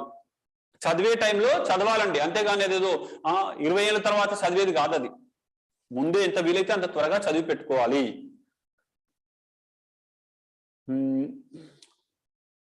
Srikanth, you are pursuing MBA. Good. MBA తో పాటు జాయిన్ అవ్వండి, క్లాసెస్ జాయిన్ అవ్వండి. మీరు ఈవినింగ్ మనకు క్లాసెస్ ఆన్లైన్ లో ఉంటాయి, ఆఫ్లైన్ లో ఉంటాయి. ఈవినింగ్ 5 తర్వాత 5 to 9 మీరు కాలేజ్కి వెళ్తున్నా, ఇంటర్ చేస్తున్నా, డిగ్రీ చేస్తున్నా, ఏ జాబ్ చేస్తున్నా you can fulfil your dream. మీ యొక్క డ్రీమ్స్ ని ఖచ్చితంగా ఫుల్ఫిల్ చేసుకోవచ్చు అండి. అంతేగాని కారణాలు వెతుక్కుంటే జరగదు. నేను జాబ్ చేస్తున్నా, నా వల్ల కాదు అంటే ఎలా? నరేష్, డిగ్రీలో మీరు తీసుకోండి, BA తీసుకోండి, లేకపోతే మీరు బీటెక్ తీసుకోండి. డిగ్రీ ఏం తీసుకున్నామని కాదండి, దాంతో పాటుగా మీరు సివిల్స్ కోచింగ్ తీసుకుంటున్నారా లేదా, దట్స్ ఇంపార్టెంట్. సార్ నేను కోచింగ్ లేకుండా కొడతానంటే కోచింగ్ లేకుండా ఒక 5 ఏళ్ళు పడుతుందేమో, 4 ఏళ్ళు పట్టొచ్చు. అన్ని అవేర్నెస్ ఉన్నవాడే 2 years కష్టపడుతుండు. ఏ అవేర్నెస్ లేకుండా సొంతంగా అన్ని చదువుతానంటే it takes more than 3-4 years, 5 years also. Sir, after completion of BTech, can I become IAS? Why not? Sure. B Tech అయిపోయిన తర్వాత ఐఏఎస్ కావచ్చు అండి, అప్పుడు కూడా మీరు ప్రిపరేషన్ చేయొచ్చు. కానీ అప్పుడు మీకు ఇంకొక 2 years ఎక్స్ట్రా పెట్టుకోవాలి. అదే బీటెక్ చదువుతున్నప్పుడే ప్రిపేర్ అయితే బీటెక్ అయిపోగానే ఐఏఎస్ కావచ్చు. టైం సేవ్ చేసుకోండి అని. ఎందుకంటే నేను ఏదో కొట్టగానే రాయగానే వచ్చేస్తుంది అని అనుకోవద్దు. ఇట్ టేక్స్ టైం డెఫినెట్ గా. ఫైన్. ఇంకా Mahesh, geography. Yeah, geography sir will join. Which is the best degree college? ఇక అది మనకు తెలియదండి. వాసుదేవ్, ఏ డిగ్రీ కాలేజ్ బాగుంటుంది అనేది నాకు తెలీదు. మీ దగ్గరలో ఉన్న ఏ డిగ్రీ కాలేజ్ అయినా, ఈవెన్ డిస్టెన్స్ లో జాయిన్ అయినా పర్లేదు, ఓపెన్ డిగ్రీ చేసినా పర్లేదు, బట్ కోచింగ్ ప్రాపర్ గా తీసుకొని ఎగ్జామ్ లో మీరు మార్కులు ఎక్కువ తెచ్చుకోండి. మీ డిగ్రీ ఏదైతే ఏంటి, మీ డిగ్రీలో బిఏ అయితే ఏంటి, ఫెయిల్ అయి పాస్ అయితే ఏంటి, ఎగ్జామ్ లో మార్కులు మీరు బాగా తెచ్చుకుంటే మీరే ఐఏఎస్ అవుతారు కదా. యా, ఎంబీబీఎస్ వాళ్ళు కూడా నో ప్రాబ్లం. ఎంబీబీఎస్ వాళ్ళకి ఇంకా మంచి అవకాశాలు ఎక్కువ ఉంటాయండి. ఎందుకంటే ఎంబీబీఎస్ వాళ్ళకి చదివేది ఎక్కువ ఉంటుంది కాబట్టి ఆ చదువుతూ దాంట్లో సగంలో సగం కరెక్ట్ చదివినా కానీ ఈ ఐఏఎస్ ఎగ్జామ్స్ ఈజీగా అయిపోతాయి అంటారు. ఎందుకంటే వాళ్ళకు అకాడమిక్స్ గానే బాగా చదువుంటారు. యా, మన institute Shanthalakshmi IAS is located in Hyderabad లో RTC X roads, RTC cross road లో ఉంటుందండి. మీరు గూగుల్లో కొట్టినా వస్తుంది Shanthalakshmi IAS academy. Fine. Most scoring optional మనకి మారుతూ ఉంటాయండి. ట్రెండ్ కూడా ఉంటుంది యూపీఎస్సీలో, అది మీరు గుర్తించాలి. చాలా మంది ఏం చేస్తారంటే నాకు ఇష్టమైంది ఇదే ఆప్షనల్, దీంతో కొడతా అంటే కాదు. అక్కడ ఏది వర్క్ అవుతుందో అది చూసుకోవాలి, వర్కౌట్ అయ్యేదే చూసుకోవాలండి. ఇప్పుడు నాకు జువాలజీ ఇష్టం, జువాలజీతో వెళ్తానంటే అక్కడ సక్సెస్ రేట్ లేదు, కోచింగ్ లేదు, గైడెన్స్ లేదు, ఓన్లీ మీకు ఇంట్రెస్ట్ ఉంది, that's it. That's not sufficient. మీకు ఇంట్రెస్ట్ ఉండాలి, ప్లస్ అక్కడ కోచింగ్ కూడా దొరకాలి, దానికి సక్సెస్ రేట్ కూడా ఉండాలి, టాపర్స్ వస్తూ ఉండాలి. ఈసారి హిస్టరీ టాప్ లోకి వచ్చింది. Top ranker history background, history optional. మొన్నటి వరకు మ్యాథమెటిక్స్ అండ్ ఆంథ్రోపాలజీ లీడ్ లో ఉండే, ఇప్పుడు history, PSIR, political science and international relations, ఇవి ముందుకు వస్తున్నాయి. సో ట్రెండ్ని బట్టి వెళ్తే ఫాస్ట్ వెళ్ళిపోవచ్చు, లేదు అనుకుంటే మనము ప్రయోగాలు చేసుకుంటూ ఇక్కడే ఉండాల్సి వస్తుంటుంది. మన దగ్గర హిస్టరీ ఉంది, ఈజీ. హిస్టరీ అంటే చాలా ఈజీగా కథలాగా చదవాల్సిందే, మొత్తం జిఎస్ లో కవర్ అవుద్ది. మళ్ళీ జిఎస్ లో మొత్తం కవర్ అవుద్దండి, హిస్టరీ కానీ, జాగ్రఫీ కానీ, PSIR కానీ. ఫైన్. ఇంకా డిగ్రీలో ఏం తీసుకోవాలి రవితేజ? ఏం తీసుకోవాలంటే చెప్పండి, మీ బ్యాక్గ్రౌండ్ బట్టి మీరు డిసైడ్ చేసుకోవచ్చండి. మ్యాథ్స్ రావాల్సిన అవసరం లేదండి. ఇక్కడ మ్యాథ్స్ రావాల్సిన అవసరం లేదు ఎగ్జామ్ కి. మీకు CSAT లో మాత్రమే 200 మార్కులకి 66 వస్తే చాలు, అవి కూడా క్వాలిఫైయింగ్ మార్కులు మాత్రమే, అవి మీకు ర్యాంకు తీసుకురావు. కాబట్టి మ్యాథ్స్ రాని వాళ్ళు ఎంజాయ్ చేస్తూ చదవచ్చు. ఇంకెవరు? MA history, super. MA history అయితే మీరు హిస్టరీ ఆప్షనల్ తీసుకోండి, ఈజీగా మీ పీజీ ఇక్కడ ప్రిపరేషన్ రెండు కవర్ అయిపోతాయి. Degree integrated, okay. Basic English is available. No Vasu, that's not right. యాక్చువల్ గా యాప్ లో ఉన్నది అది, ఇట్స్ నాట్ వర్కింగ్ అండి. అది జస్ట్ శాంపిల్ కోసం పెట్టారు, డోంట్ బై ఇట్, ఓకేనా. Basic English and how much fee మనకు మంచి ర్యాంక్ వస్తే ఓన్ డిస్ట్రిక్ట్ కి వేస్తారా? మీరు టాప్ ర్యాంక్ తెచ్చుకోండి, మీ సొంత స్టేట్ కి వచ్చేస్తారు. మీ సొంత స్టేట్ కి వచ్చేస్తారంటే ఎప్పుడో ఒకప్పుడు మీ జిల్లా కూడా వెళ్ళొచ్చు కదా. ఒకప్పుడు ఉండే సొంత జిల్లాకు పంపరని, కానీ గవర్నమెంట్ ఇష్టం, అవసరమైతే పంపవచ్చు. థియరీ ఎక్కువగా చదవాలి. థియరీ ఏముందండి, ఇష్టపడితే నాకు లక్ష్యం ఇంపార్టెంట్, దానికోసం నేను ఏదైనా చదువుతా, అట్లా ఉండాలి. అంతేగాని నాకు ఇది ఉంటే కుదరదు, అది ఉంటే కుదరదు కాదు. Okay, fine. అండ్ ఇంకా బెస్ట్ ఆప్షనల్ ఏంటి? బెస్ట్ ఆప్షన్ అయితే ఇప్పుడున్న వాటిలో ట్రెండ్ ప్రకారంగా అయితే history and geography and PSIR అయితే లీడింగ్ లో ఉన్నాయి, కొత్త సోషియాలజీ. ఇంకా ఆంధ్రో అండ్ మ్యాథ్స్ అనేవి అంటే ఆ పీక్ అనేది అయిపోయింది వాటిది. నేను లాస్ట్ ఇయర్ చెప్పాను వీటి పీక్ అనేది అంటే స్థాయి అనేది తగ్గుతూ వస్తుంది. Yeah, how much subject we have to study, that will discuss in the classes. And Telugu literature కి ఎలా ఉంది? తెలుగు లిటరేచర్ కి కూడా పెద్దగా ఎంకరేజ్మెంట్ అయితే ఇప్పుడు కనిపించట్లేదు, కాబట్టి జాగ్రత్త. తెలుగులో రాస్తా అనుకునే వాళ్ళు ఖచ్చితంగా హిస్టరీ ఆప్షనల్ తీసుకోవచ్చు. ఓకే, హిస్టరీ ఆప్షనల్ తీసుకుంటే తెలుగు మీడియం రాసే వాళ్ళకి చాలా అడ్వాంటేజ్ ఉంటుంది, ఎందుకంటే మాక్సిమం మెటీరియల్ తెలుగులో ఉంటుందండి. You don't need to see any English book. Yeah, నేను చెప్పాను కదా మన దగ్గర ఫీ ఎలా ఉంటుందో. యా, ఆల్రెడీ నేను ఫీ ఎంత ఉందో చెప్పానండి. యా, మళ్ళొకసారి చెప్తాను. మనకు సార్ వచ్చారు, వెయిట్ చేస్తున్నారు. మన గౌతమ్ సార్ ఈజ్ రెడీ కదా? ఎస్, సార్ ఒకసారి ఇన్వైట్ చేద్దాం. చలో, done.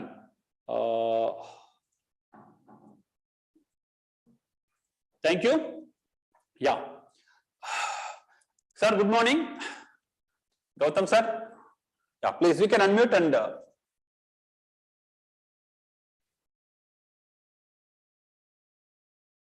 yeah, you can unmute. I think the voice is not audible.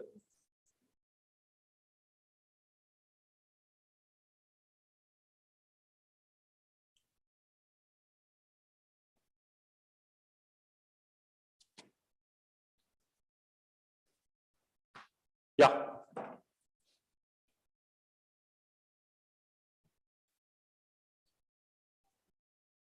Sir, your voice is not audible. No, you are not getting your voice. I think you have to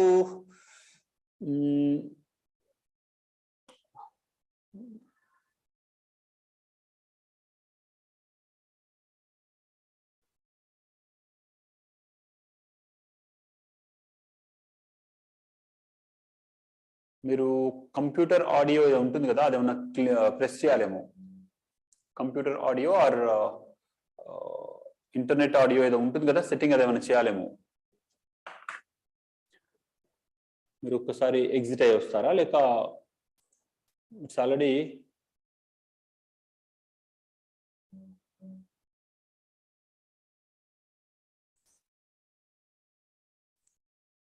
now. Sir, you are the co-host. You can unmute.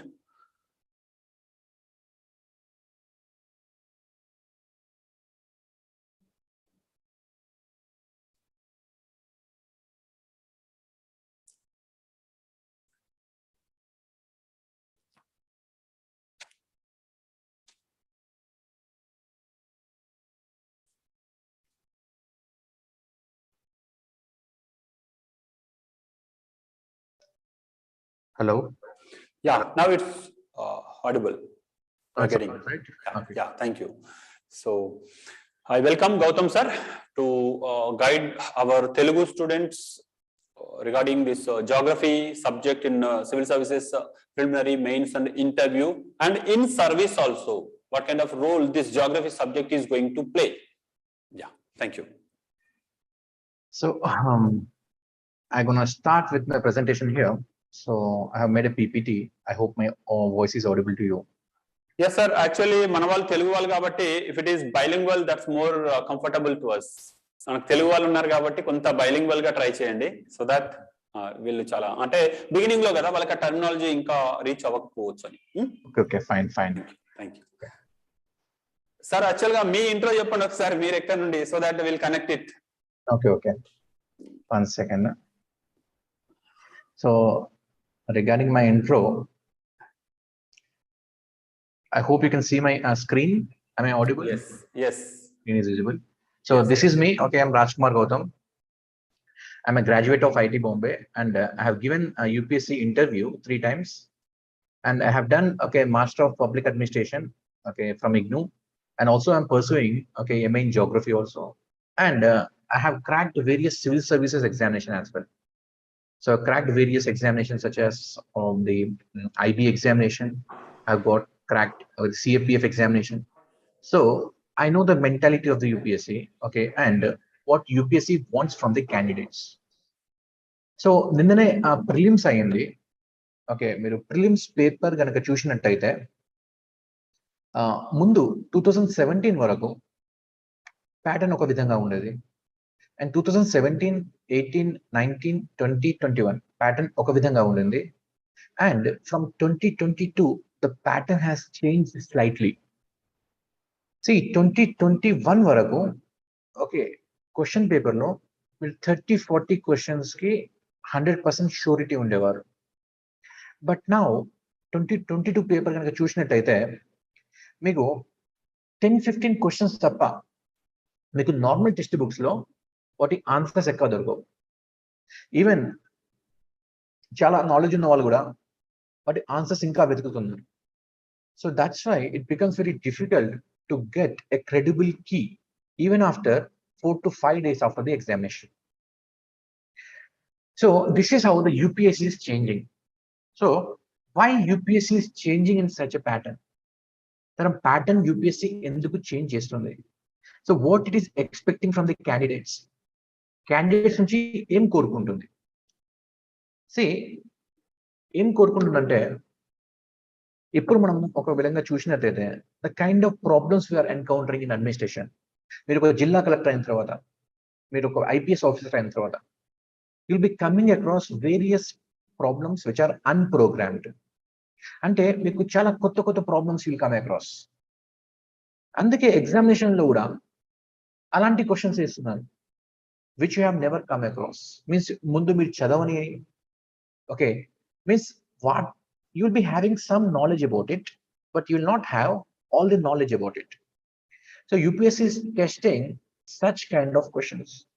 So దీన్ని administrative language లో programme and non programme అంటారు. See, earlier, okay, in 90s, 70s, 80s, if you're an administrator, your job is not that complex because the kind of problems you'll be facing are programmed ones. Means you'll have a textbook answer for those kind of problems. But the problems which you are facing now, these are unprogrammed ones. For example, recently, okay, in Bombay, there was a blackout. Means complete power cut for 3 hours. అదే కనుక మీరు లదాఖ్లో ఉన్నట్టయితే అక్కడ sudden గా flash floods. This flash floods are because of artificial rain. Now ఇలాంటి problems ముందు ఎప్పుడు రాలేదు అండ్ ఫ్యూచర్ లో కొత్త కొత్త ప్రాబ్లమ్స్ కూడా రావచ్చు. మరి కొత్త ప్రాబ్లమ్స్ వచ్చినప్పుడు ఒక అడ్మినిస్ట్రేటర్ గా, ఒక సివిల్ సర్వెంట్ గా మీరు ఎలా రెస్పాండ్ అవుతారు? సో అది టెస్ట్ చేయాలనుకుంటుంది యూపీఎస్సీ. అందుకే ఎగ్జామ్ లో కూడా వాళ్ళు అడిగే క్వశ్చన్స్ కొత్తవిగా ఉంటాయి. మీరు ముందు విననివి. Okay, so that's why we have to be prepared for the worst. So మన ఐఏఎస్ అకాడమీలో మీకు నార్మల్ టెక్స్ట్ బుక్ నాలెడ్జ్ కాకుండా దాని చుట్టుపక్కల ఏవైతే నాలెడ్జ్ ఉందో అది మేము ప్రొవైడ్ చేయగలుగుతాం. So that is where you'll be fully equipped to crack these civil services, and that is what UPSC is expecting from you. If I'm talking about the syllabus here, the syllabus of UPSC. So what is the importance of geography? So the geography, environment and disaster management, these are all very closely related to each other. వీటన్నిటికీ ఒక దగ్గర సంబంధం ఉంది.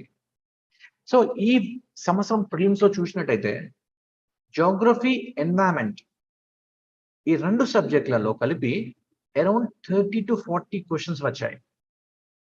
మీరు environment చాలా బాగా చేయాలనుకుంటే మీకు జోగ్రఫీలో మంచి పట్టు ఉండాలి. And if you are talking about GS paper 1, that is okay, mains లో జనరల్ స్టడీస్ పేపర్ 1 లో 100 marks and general studies paper 3 లో కూడా అరౌండ్ 80 మార్క్స్. అంటే out of 1000 marks 180 marks are from this portion. That's why this portion is very important. And apart from these questions, you'll also have some map-based questions here. Okay, in UPSC, you get some map-based questions also. So until and unless you don't have a very good grip of geography, okay, you'll not be having any guts to face the map-based questions also. Next, if you look at the syllabus here, the syllabus of geography, I'll not be discussing much about syllabus of geography because you're all newcomers. So I'll be directly skipping to, one sec. I'll be directly skipping to the role of geography. Now, this is all the syllabus. You look at the syllabus. Okay. So environment syllabus is there. Economic geography syllabus is there. Population and settlement geography is there. And you also have to study geography of India. And you have to study the resources of India. You have to study about agriculture also. Agriculture is also playing an important role in prelims. And you have to study the industry, transportation, communication. Now, after looking at all these things, you'll be really confused. Should I read all these things? Because there is a large amount of syllabus, very huge amount of syllabus. So this is where the role of the coaching institutes will come. That is where the role of the teacher will come. So you can prepare, the syllabus of UPSC by sitting at home also, because you have the syllabus in front of you. కానీ ఒకవేళ మీరు సొంతంగా చదువుకున్నట్టు అయితే you won't be able to guess the type of questions which are coming in the examination. And a teacher knows better. Teacher ki telusu UPSC యొక్క mentality ఏంటి, UPSC ఎలాంటి questions అడుగుతున్నారు, previously ఎలాంటి questions అడిగినలు. So these kind of things the teacher will be able to provide. For example, let's see what is a role of a district collector in disaster management.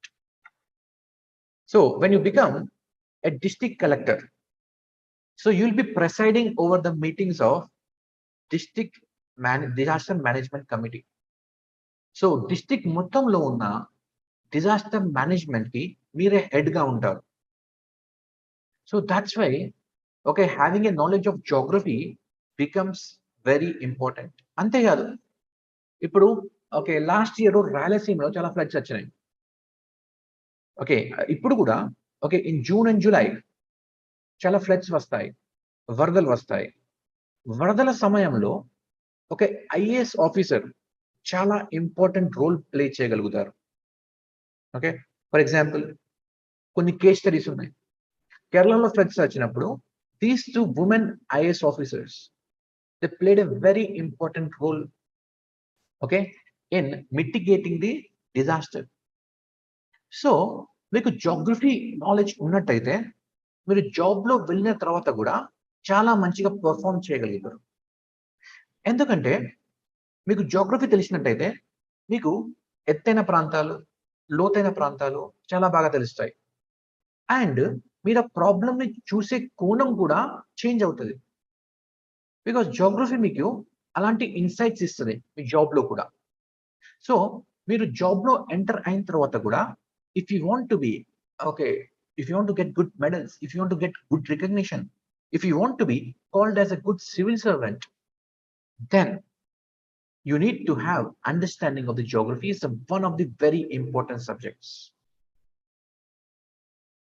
And అప్పట్లో ఒక మీరు చూసినట్టయితే British ICS officers, అప్పట్లో IAS కాదు, they are called as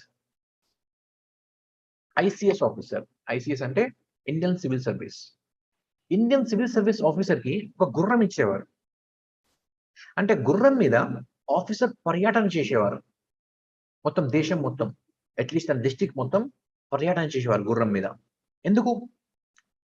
because they need to have a very good knowledge about the geography. అంతేకాదు, మీరు లబాస్నాకి పోయిన తర్వాత కూడా సో మీకు ట్రెక్కింగ్ కి తీసుకెళ్తారు.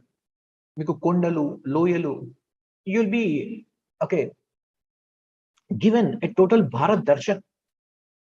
So the main aim of this Bharat Darshan is to understand India, is to understand the geography of India.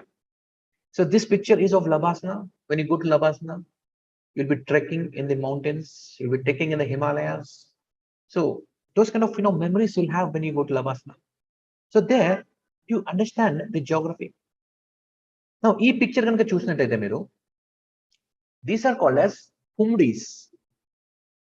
Humdis అంటే ఇవి ఒక రకంగా చెప్పాలంటే ఇవి తేలుతున్న ఐలాండ్ లో అని చెప్పొచ్చు. These are floating biodegradable masses and they move from one location to another. Okay, ఇందులో మీరు ఒక ఇల్లు కూడా చూడొచ్చు ఇక్కడ. So here you can see a house also. ఇల్లు ఉంటాయి, ఇందులో ఇల్లు ఉంటుంది, ఒక లైబ్రరీ ఉంది, స్కూల్ ఉంది, పోస్ట్ ఆఫీస్ ఉంది. So this is kind of a habitat for the people. So people are literally staying on these Humdis. So మీరు గనక ఒక IPS ఆఫీసర్ అయ్యి మణిపూర్లో పోస్టింగ్ తీసుకుంటే you will be given this area, and this picture is from Loktak Lake. And మణిపూర్లో insurgency అనేది ఉంది, అంటే kind of terrorism, a form of terrorism అనేది మణిపూర్లో ఉంది. మీరు కనుక అక్కడ ఒక సక్సెస్ఫుల్ ఆఫీసర్ కావాలనుకుంటే, మీరు ఒక సక్సెస్ఫుల్ IPS ఆఫీసర్ కావాలనుకుంటే, you should know the nature of these things. So if you have a early exposure to geography, so it will help you in becoming a successful IAS or IPS officer. Now if you look at the weightage in the general studies, so in the GS paper 1, so the geography consists of 100 to 110 marks, and in GS paper 3, so you have some topics such as major cropping patterns, okay, irrigation, right, agricultural produce transportation and marketing of agricultural produce, and you'll be having other e-technology aid to farmers. So these are mentioned in paper 3, general studies paper 3, which is famously called as paper of economy. But it is not just about economy, but these are more of geography.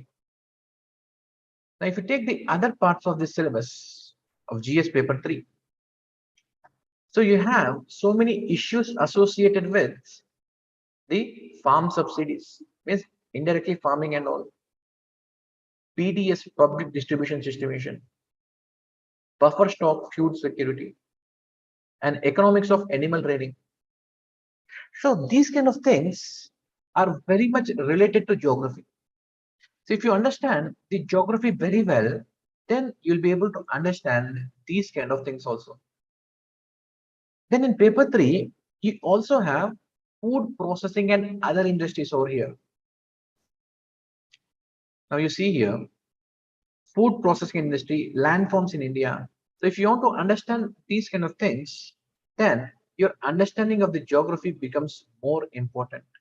So I'm just telling you what is the importance of geography everywhere in all the subjects.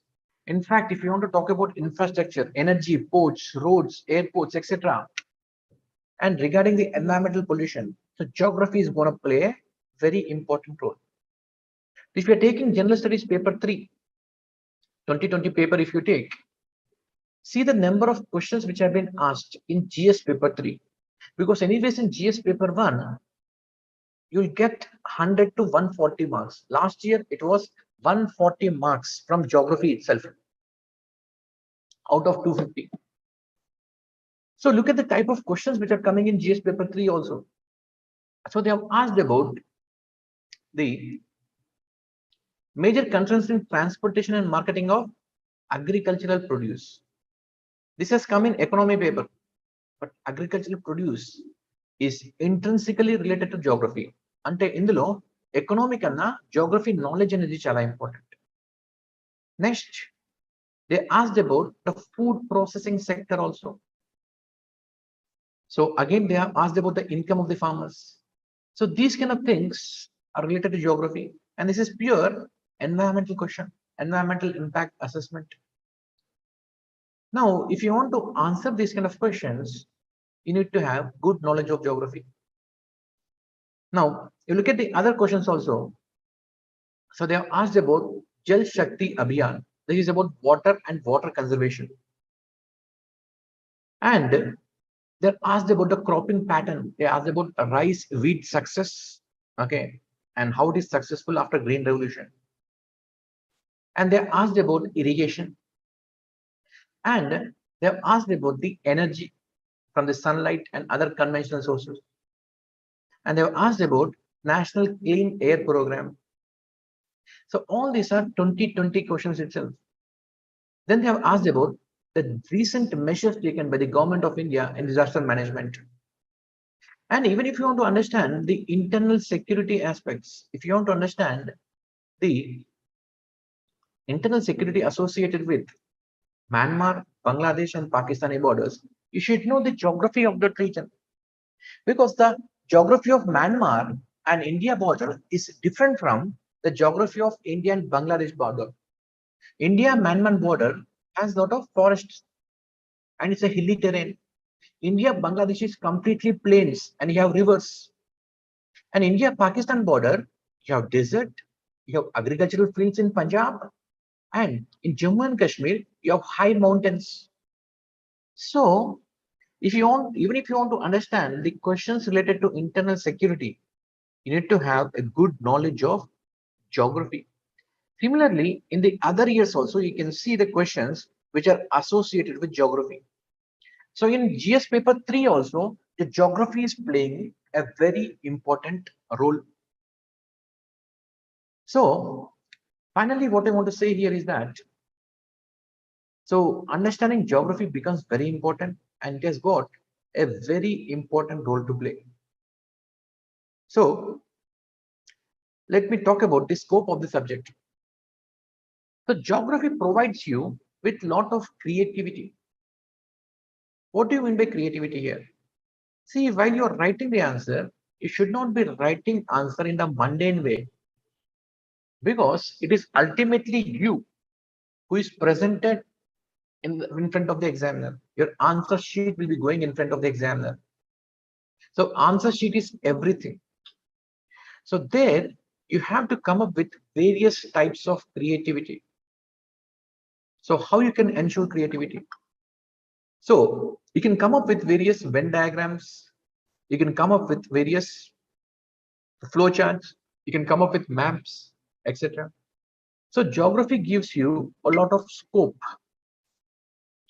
for making sure that your answer is multi-dimensional. Next, in geography, you can draw a lot of maps. So your answers will not be just in the form of written statements.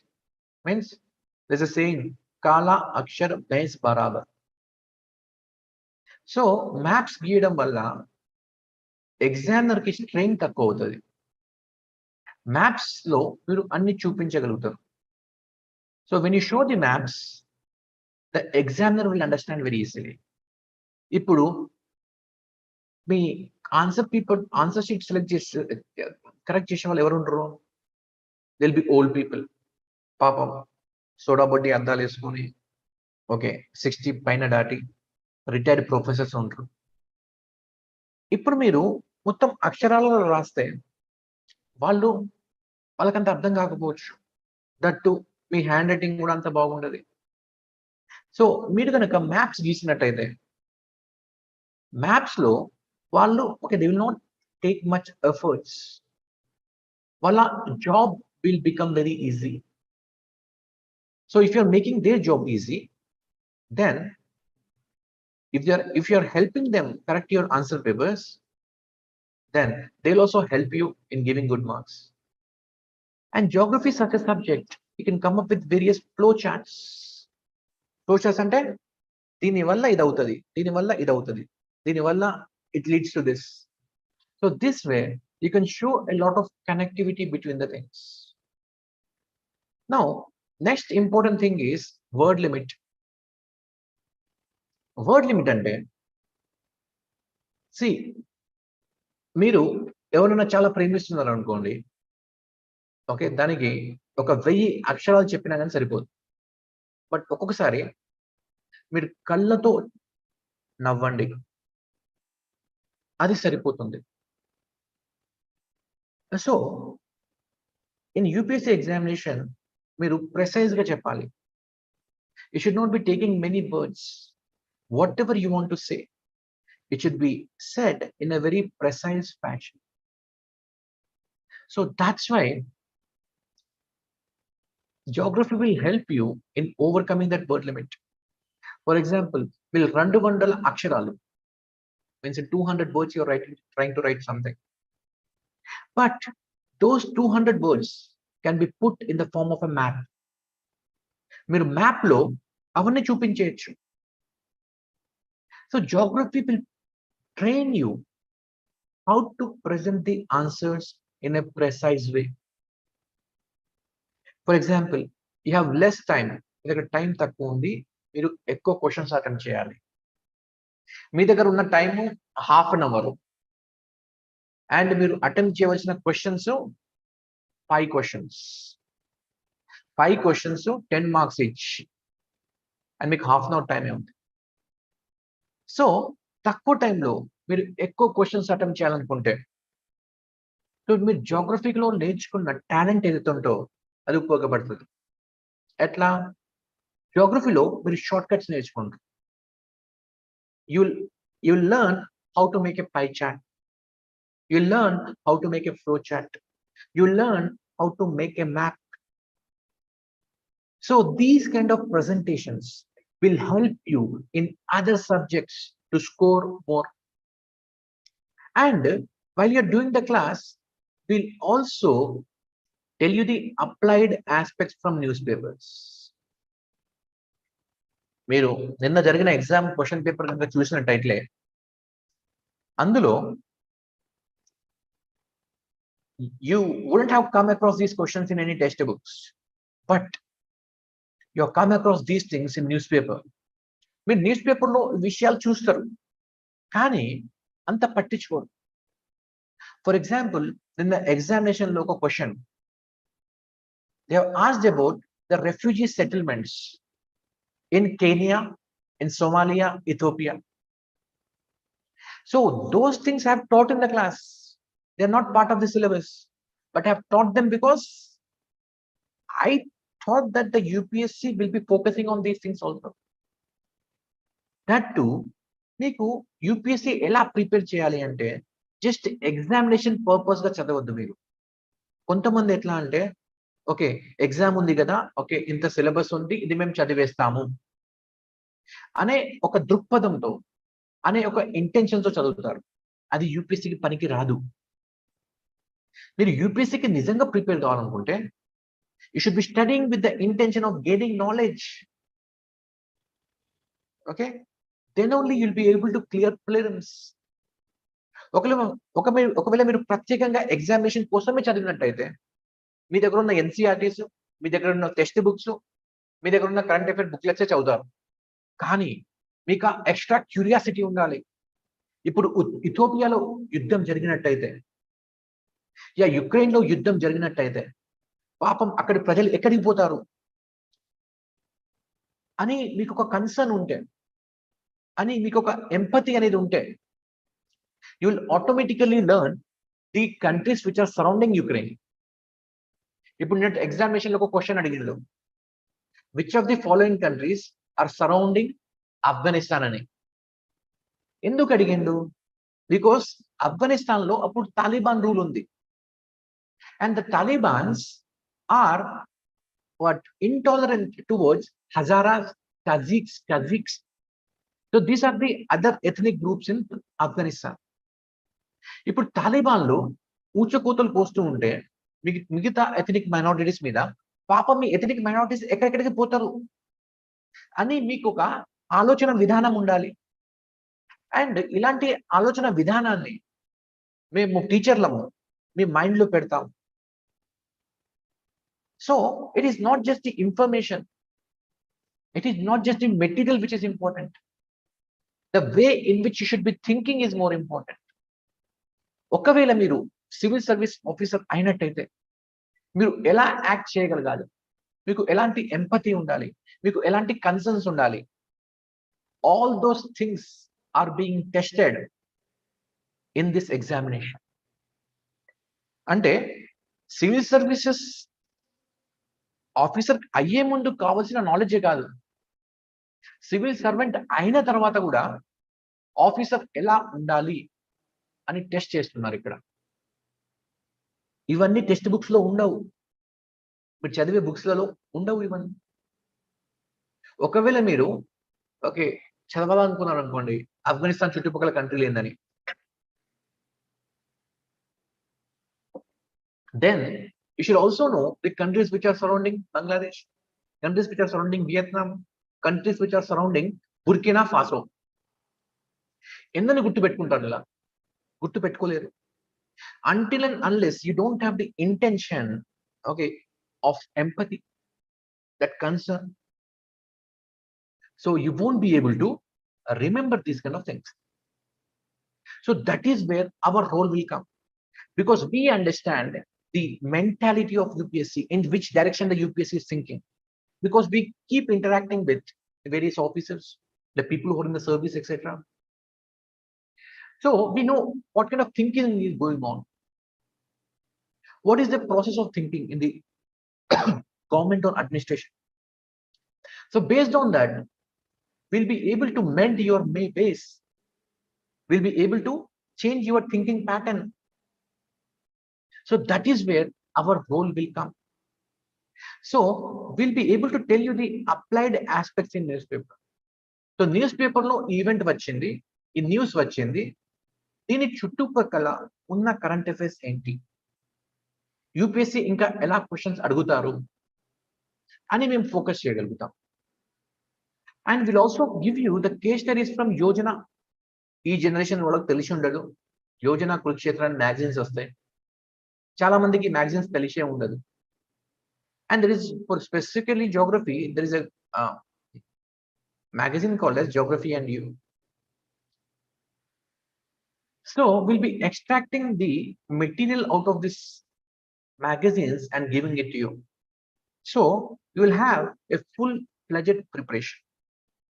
And these kind of things will also be helpful to you in ethics case studies as well. So this is how this subject will help you in excelling in other subjects also. And next important thing is, the geography is amalgamation of science and social science. So this is not just social science, this is also science. So therefore, there is a very large scope for showing your talent here. Because if it is just science, in science, you'll be having established theories. If Newton's law ante, Newton's law rashi ravalante. But geography is also social science. Geography is equally physical and equally human. Ante kondalu, nadulu ive kaakunda, ఆ కొండలలో, ఆ నదులలో ఎలాంటి మనుషులు ఉంటారు, వాళ్ళ behaviour ఏంటి, so ఇలాంటి విషయాలు కూడా మాట్లాడచ్చు. ఫర్ ఎగ్జాంపుల్, ఇప్పుడు ఆఫ్రికా చేసుకుందాం. I'm discussing Africa more because so many questions have been asked from Africa in this recent prelims examination. So ఆఫ్రికాలో ఇన్ని గణం గొడవలు ఎందుకు అవుతాయి, ఇన్ని యుద్ధాలు ఎందుకు అవుతాయి? బికాస్ ఆఫ్రికా అనేది ఒక వేడి ప్రాంతం, it's a tropical country. So the temperature will be very high and the humidity levels are also very high. So humidity high, temperature high. Imagine the people, okay, will be frustrated, they'll be irritated, and any small irritant, any small issue can lead to a big fight. So this is how from geography you can relate the behavior of the people. Now manamu the way the developed countries in the world are located today. So developed countries anni చల్లని ప్రాంతాలలో ఉన్నాయి. with America తీసుకోండి, Europe తీసుకోండి, Australia తీసుకోండి, New Zealand, any country, any developed country you take. So most of these developed countries are located in the temperate regions. Geography లో చల్లని ప్రాంతాలను temperate regions అని అంటాం. ఎందుకు మొత్తం డెవలప్మెంట్ అక్కడ ఎందుకు ఉంది? అదే ట్రాపికల్ రీజన్స్ చూసినట్టయితే, ట్రాపికల్ రీజన్స్ అంటే ఇవి India, Myanmar, Thailand, Vietnam, Philippines, Ethiopia, Sudan, Chad, ఇలాంటి రీజన్స్. ఇక్కడ ఈ రీజన్స్ లో అంత డెవలప్మెంట్ లేదు. ఎందుకు అంటే ఉష్ణోగ్రత, geography is playing an important role in deciding your development, in deciding your future. So geography is not just physical, it is equally human. Human geography అంటే మనము కొండలు, నదులు, లోయలే కాకుండా అక్కడ ఉండే మనుషుల గురించి కూడా చదువుతాం. అక్కడ ఉండే మనుషుల గురించి మీరు చదివినట్టయితే మీకు ఈ నాలెడ్జ్ మిగతా సబ్జెక్టులలో కూడా చాలా హెల్ప్ అవుతుంది. So next important question is how to prepare. So if you want to prepare well for the examination, firstly you have to know the syllabus by heart. అంటే మీరు సిలబస్ ని బట్టి కొట్టాలి. సిలబస్ మీకు తెలిసి ఉండాలి. ఎందుకు తెలిసి ఉండాలి సిలబస్? మీరు న్యూస్ పేపర్ చదివినప్పుడు మీరు ఎలాంటి న్యూస్ ని మీరు పరిగణలోకి తీసుకుంటారు, ఎలాంటి న్యూస్ నుంచి మీరు నోట్స్ తయారు చేసుకుంటారు. So you should no which article to pick up from the newspaper. If you want to know that, you should know what is there in the syllabus. For example, in syllabus, you have India and its neighboring countries. Then you should be focusing more about the issues of India, Bangladesh than India, Burkina Faso. So knowing the syllabus will help you in updating the current affairs very well. మీరు current affairs గురించి ఏ magazine మీదనో దృష్టి పెట్టవలసిన అవసరం లేదు, focus పెట్టవలసిన అవసరం లేదు. మీకు క్లాస్ రూమ్లోనే along with the normal teaching మీకు న్యూస్ పేపర్ ఎలా చదవాలి, న్యూస్ పేపర్ నుంచి ఎలాంటి ఆర్టికల్స్ డిరైవ్ చేయాలి అనే విషయాలు కూడా మీకు చెప్తాము. And secondly, previous year question papers are also very important, because only when you see the previous year question papers, you will understand what is the mentality of the UPSC, in which direction the UPSC is going, what kind of questions are going to come in the examination. So దీనికి ఇందుకోసం మీరు previous year question పేపర్లు చూడాలి. So previous year question paper నుంచి questions రావు, ఎప్పుడు రావు. జియోగ్రఫీలో ఎప్పుడు కొత్త క్వశ్చన్సే వస్తాయి. But you will get to know what UPSC is focusing upon, and you'll be able to anticipate questions from this topics. మీరు ప్రీవియస్ ఇయర్ క్వశ్చన్ పేపర్ చూసినట్టయితే, ఫర్ ఎగ్జాంపుల్ జియోగ్రఫీలో చూసుకుంటే every year there are 2 questions from water related topics. Water అంటే water scarcity, floods, droughts etcetera, వీటి మీద questions అడుగుతున్నారు. So if you want to know what kind of questions are going to come, then you should look at the previous year questions and use only standard textbooks for reference. Enduku? Because the standard textbooks will be having some standard terminology.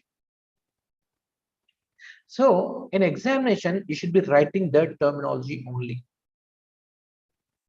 You can't use your own words because akkada meaning change abotadi. So that's why you should be using standard textbooks. Okay, ఏది పడితే అది చదవద్దు. Okay, మీకు institute లో చెప్తారు ఈ book చదవండి అమ్మా, ఈ బుక్ చదవకండి అని చెప్తారు. In fact you should know more what not to study then what to study. ఏది చదవకూడదు అది మీకు ఎక్కువ తెలిసి ఉండాలి. ఎందుకంటే అడ్డమైన చెత్త చాలా ఉంది మార్కెట్లో. ఆ చెత్తంతా ఇంట్లో జమ చేసుకుంటే మీకు 2 రూమ్లు కూడా సరిపోవు, కానీ అంత చదవనవసరం లేదు. ఒకవేళ జాగ్రఫీ గురించి మీరు నన్ను అడిగితే బస్ జస్ట్ 300 పేజీలు చదవాలి మీరంతే. ఆ 300 పేజీల క్లాస్ నోట్స్ మీకు సరిపోతుంది. Nothing beyond that is required. So for every subject, you will be having certain notes which will be given in the institute. So only those things you have to study. Don't read unnecessary crap. Okay? And After reading all these things, you have to link with the basics. See, a subjects kaina basic అనేది చాలా important. So మన ఇండియాలో చదివే విధానం ఎలా ఉంది అంటే బట్టి పట్టడం, ఎగ్జామ్స్ లో మార్క్స్ రావడం. దట్టు మన ఉభయ రాష్ట్రాలలో మార్క్స్ మీద క్రేజ్ చాలా ఎక్కువ. ఎక్కువ మార్కులు వస్తే గొప్ప, తక్కువ మార్కులు వస్తే గొప్ప కాదు అని. కానీ అలాంటి నాలెడ్జ్ దేనికి పనికి రాదు. So that's why here in our institute we focus on basics. Concepts అనేవి చాలా ఇంపార్టెంట్. మీకు కాన్సెప్ట్స్ కనుక తెలిసి ఉంటే తర్వాత మీరు దాని మీద ఏదైనా బిల్డ్ చేయగలుగుతారు. And we have to use the newspapers. So in classes, while taking the normal lectures also, we will discuss all the relevant news on daily basis. Okay. So next, coming to answering the questions.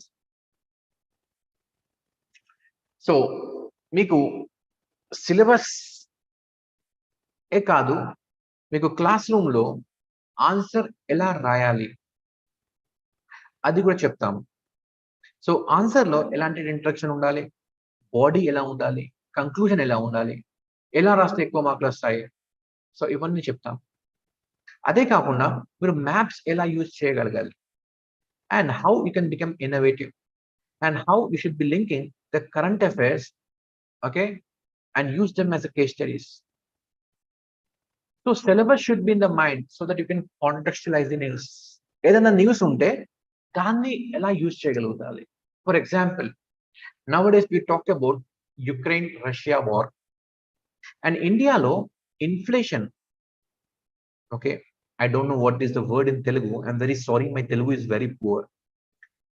So if you want to link inflation with Russia Ukraine war, you can if you're writing an answer, you can simply start with the definition of inflation. Secondly, in the introduction, you can use the context of Russia Ukraine war. అంటే ఆ war వల్ల, ఎందుకంటే world లో చాలా గోధుమలు Russia Ukraine నుంచి వస్తాయి, and Russia నుంచి చాలా ఖనిజాలు వస్తాయి. Means lot of raw material, minerals will be coming from Russia.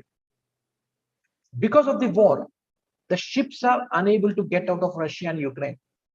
ఎందుకంటే చాలా వరకు ఎక్స్పోర్ట్ ఇంపోర్ట్ అనేది షిప్స్ ద్వారా అవుతుంది. If shipping industry is stagnant, if you are unable to take out the ship out of your country, exports and imports are not possible.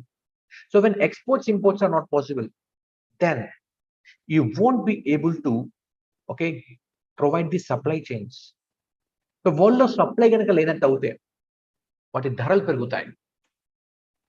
So that is how you can link inflation in India with the world affairs.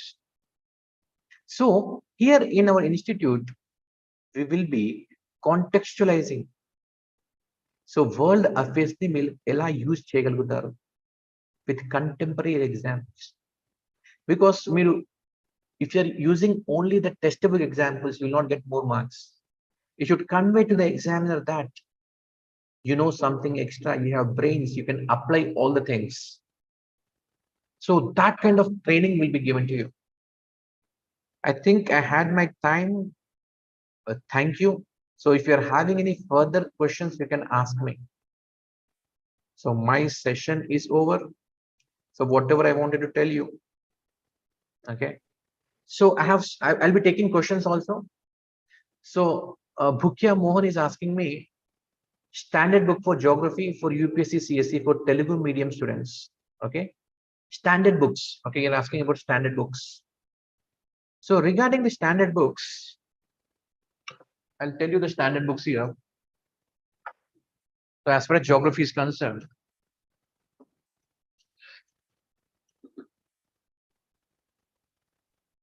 so I can give you the books here. You can please note down.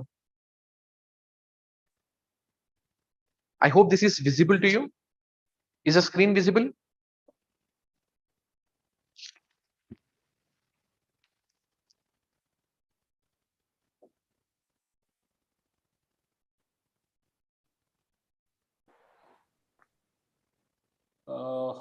Not visible.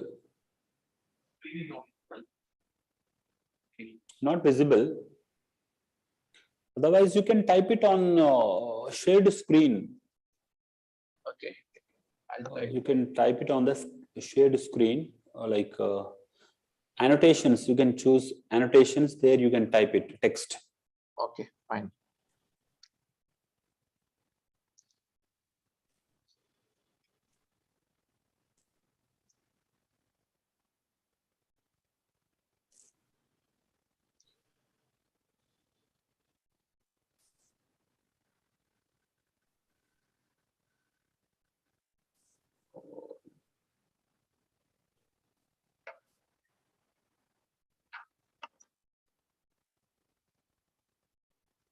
So regarding the books for geography here,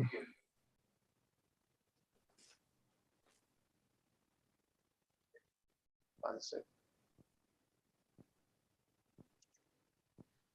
So I will tell you, you can write down, note on the books. So as far as your geography books are concerned, see, I'll be telling you some standard books, that is NCERT class 11th, you have physical geography. Okay, and NCERT class 11th, there is one more book called as Indian geography. And in class 12th, you have a book on human geography, NCERT. So these three are the NCERTs. Along with NCERT, you can read GC Leong also. But again, you have to read this very selectively. But I think the standard of the UPSC is much more than these textbooks. So if you want, I can share my notes also, because my notes is tailored to the demands of the examination. So simply మీరు text books కనుక చదివినట్టయితే, because NCERT level ఇక్కడ ఉంటుంది, but the UPSC level ఇక్కడెక్కడో ఉంటుంది. There is lot of difference between these two. And GC Leong లో కూడా మీరు కొన్ని చాప్టర్స్ సెలెక్టివ్ గా చదవాలి. For example chapter 13 to chapter 15 in GC Leong are important. Other chapters are irrelevant. So chapter 1, chapter 2, chapter 3 of GC Leong, and chapter 13, 14 to 25. So these are important as far as the examination is concerned. Other chapters are selectively important. Not everything you have to read.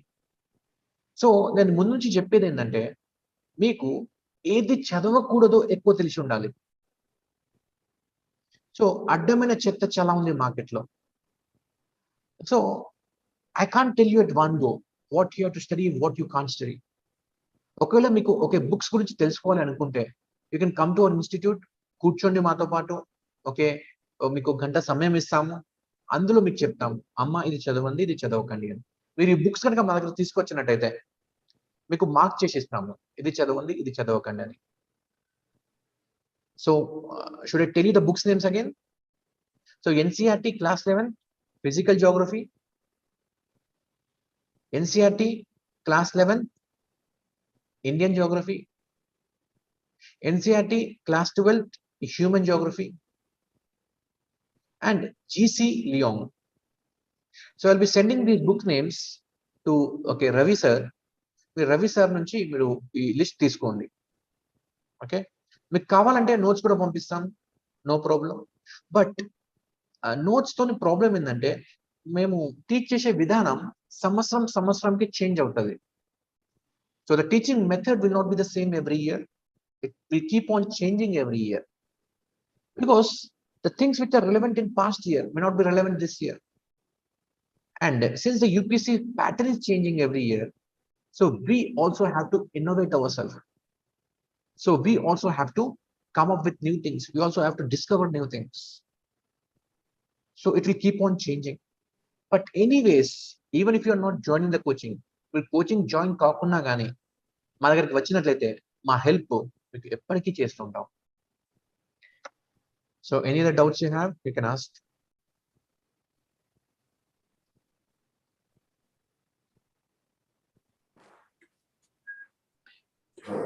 Yeah, books list is done, right? Then what else? Any doubts related to also say standard books for English medium. English medium అమ్మా ఇన్సెప్ట్ చెప్పింది, అవి తెలుగులో ఉండవు. NCERTs and GC Leong, right? Yeah, Geography subject to సంబంధించి preliminary, mains and interview and after getting service also దానికి సంబంధించిన ఎటువంటి role play చేస్తుంది అని ఆల్రెడీ మీరు తెలుసుకున్నారు. ఇప్పుడు ఇంకా సబ్జెక్ట్ నేర్చుకోండి, ఇంకాస్త బెటర్ గా ఒక రీసోర్స్ పర్సన్ గా సొసైటీకి సర్వ్ చేయొచ్చు. రైట్, ఇంకా డౌట్స్ అండి? అంతేనా? ఫైన్.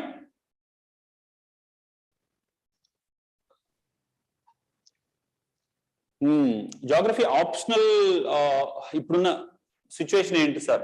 జాగ్రఫీ ఆప్షనల్ తీసుకోవచ్చా? మళ్ళీ షైనింగ్ లో అవుతుందా? అన్ని ఆప్షనల్స్ లో ఒక్కోసారి ట్రెండ్ ని బట్టి తీసుకుంటూ ఉంటారు కదా, ఇప్పుడు జాగ్రఫీ అనేది ఎలా ఉంది అని అడుగుతున్నారు. See, okay, I want to discuss this. See, geography optional అనే కాదు, ఏ ఆప్షన్ అయినా కానీ మీరు తీసుకోవాలనుకుంటే first thing is which is very important is love towards the subject. అంటే ఏ సబ్జెక్ట్ అయితే మీరు చూస్ చేసుకుంటున్నారో దాని పట్ల మీకు ప్రేమ ఉందా లేదా. మీకు ఒక ఎగ్జాంపుల్ చెప్తాను. మీకు ఒక గర్ల్ ఫ్రెండ్ ఉంది, ఒక పెళ్ళం ఉంది. పెళ్ళం ఉంటే ప్రేమించాలి జీవితాంతం. అంటే ఆప్షనల్ ఒక పెళ్ళం లాంటిది. ఒకరు మీరు ప్రేమించట్లేదైతే మీరు జీవితాంతం ఉండలేరు. So optional is a long term thing, it is not a short term thing. First love is very important. అంటే మీరు ఆప్షన్ చూస్ చేసుకునే ముందు చూడండి, మీరు సోషాలజీ ఆప్షన్ చూడండి, ఆంథ్రోపాలజీ చూడండి, జియోగ్రఫీ చూడండి, పొలిటికల్ సైన్స్ చూడండి, దానికి సంబంధించిన ఎన్సీఆర్టీలు చదవండి. మీకు దాని పట్ల ఇంట్రెస్ట్ వస్తుందా లేదా. నాట్ ఓన్లీ జస్ట్ ఇంట్రెస్ట్, ప్రేమ, ఒక పిచ్చి ప్రేమ ఉండాలి. Then only take that subject. అది first point, love. Second point, మీకు ప్రేమ ఉంది కానీ దానికి మెటీరియల్ లేదు, కోచింగ్ లేదు. ఫర్ ఎగ్జాంపుల్ అగ్రికల్చర్ సబ్జెక్ట్ అనేది ఉంది, ఆర్ జియాలజీ అనే సబ్జెక్ట్ ఉంది. మీకు పిచ్చి ప్రేమ అగ్రికల్చర్ అంటే, బట్ దానికి కోచింగ్ లేదు అండ్ దానికి మెటీరియల్ కూడా లేదు. అండ్ సొంతంగా ఆప్షనల్ సబ్జెక్ట్ చేయడం చాలా కష్టం. ఎందుకంటే ఆప్షనల్లో చాలా డెప్త్ ఉంటుంది. ఆ డెప్త్ ని మీరు ఛేదించాలి అంటే ఎవరో ఒకరి అవసరం చాలా ఇంపార్టెంట్, ఒక టీచర్ అవసరం చాలా important. So second thing is resources, that is guidance, coaching, second most important thing. And third thing which is very important is your aptitude. మీకు పిచ్చ ప్రేమ ఉంది, రిసోర్సెస్ ఉంది, కోచింగ్ ఉంది, కానీ మీరు అలాంటి వ్యక్తియా కాదా. ఫర్ ఎగ్జాంపుల్ నా ఎగ్జాంపుల్ తీసుకున్నట్టయితే I'm a very logical person. ఇప్పుడు నన్ను పోయి ఫిలాసఫీ తీసుకోండి అంటే నాకు పడదు అది. ఫిలాసఫీ, ఆత్మ, పరమాత్మ లాంటి విషయాలు నా బుర్రకెక్కవు. సో అందులో నేను బాగా చేయలేను. బట్ కొంతమందికి ఫిలాసఫీ ఆప్షనల్ చాలా కలిసి వస్తుంది. So know what kind of a person you are, whether you are a science person or whether you are a arts person, whether you are a philosophy person. So your aptitude, what kind of a person you are, ముందుగా మిమ్మల్ని మీరు తెలుసుకోండి. And one more important thing which is considered to be important thing but which is not that important is how UPSC is treating that subject. C UPSC A subject ని చులకనగా చూడదు, ఏ subject కి తక్కువ మార్కులు కావాలని ఇవ్వదు. ఇది అర్థం చేసుకోండి. అంటే యూపీఎస్సీ ఫలానా సబ్జెక్ట్ కి ఎక్కువ మార్క్స్ ఇస్తున్నది, ఫలానా సబ్జెక్ట్ కి తక్కువ మార్క్స్ ఇస్తున్నది, అట్లేముండదు. It all depends upon the candidates. See ఇప్పుడు జియోగ్రఫీ లాంటి సబ్జెక్ట్ తీసుకోండి, మీరు చాలా మంది బ్రైట్ క్యాండిడేట్స్ ఉంటారు అందులో, ఐఐటి నుంచి వచ్చిన వాళ్ళు, ఐఎం నుంచి వచ్చిన వాళ్ళు. సో న్యాచురలీ అందులో కాంపిటీషన్ ఎక్కువ ఉంటుంది. But it doesn't mean that you will get less marks. If you're studying it very well you will get more marks. So జాగ్రఫీలో ఇప్పుడు 10,000 మంది మెయిన్స్ రాస్తే 2,500 మంది జాగ్రఫీ నుంచే ఉంటారు అందులో మెయిన్స్ రాసేవాళ్ళు. మరి అందులో మీరు చాలా బాగా చేయగలగాలి.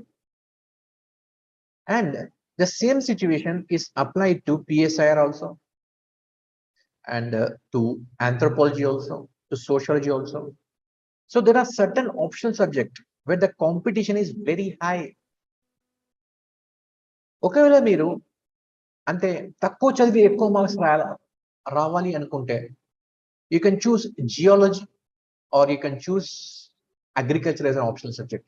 But అందులో resources ఉన్నాయా? లేవు. So every subject has got some pros and cons. But this should be the last criteria. The UPSC ఎక్కువ మార్క్స్ ఇస్తుందా తక్కువ మార్క్స్ ఇస్తుందా ఇది లాస్ట్ న పెట్టాలి. First three things, the first three criteria which is very important is love towards the subject, whether you have resources or not. Third, your attitude, what kind of a person you are.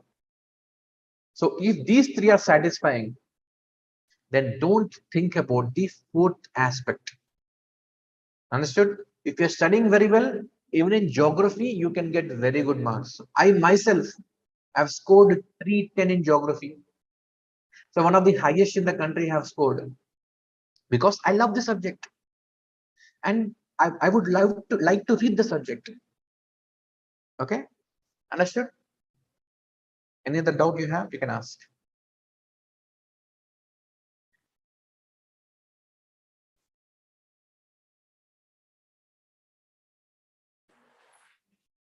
Yeah, and these books are enough for geography paper, and Hindu paper ద్వారా geography ఏమైనా తెలుసుకోవచ్చా? చాలా తెలుసుకోవచ్చు.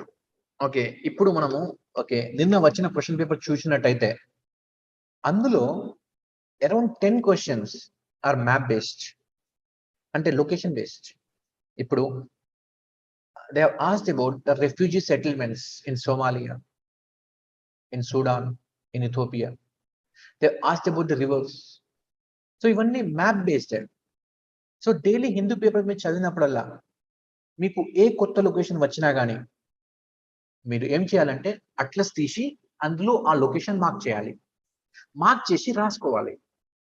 ఈ location ఎందుకు important, ఎందుకు news లో వచ్చింది అని డైలీ ఒక సంవత్సరం పాటు రాసుకున్నట్టయితే 10 క్వశ్చన్స్ అంటే 20 మార్కులు మీ చేతిలో ఉంటాయి. అది 3 మార్క్సే. Because for this you don't have to put much efforts. అంటే లొకేషన్ బేస్డ్ క్వశ్చన్స్ కి మీరు ఓవర్ నైట్ ప్రిపేర్ కాలేరు. అంటే ఎగ్జామ్ ముందు 5 రోజులు కూర్చొని ఓకే నేను లొకేషన్ బేస్డ్ క్వశ్చన్స్ అని చేసుకుంటా అంటే కాదు. You should have a over a period of time practice. So that is how the Atlas and Hindu newspaper will be helping you. So geography నుంచి పెద్దగా క్వశ్చన్స్ రాకపోవచ్చు, 6-7 క్వశ్చన్స్ రావచ్చు. కానీ మ్యాప్ బేస్డ్ క్వశ్చన్స్ ఏవైతే ఉంటాయో they are very closely related with geography. Any other doubts? Any other questions?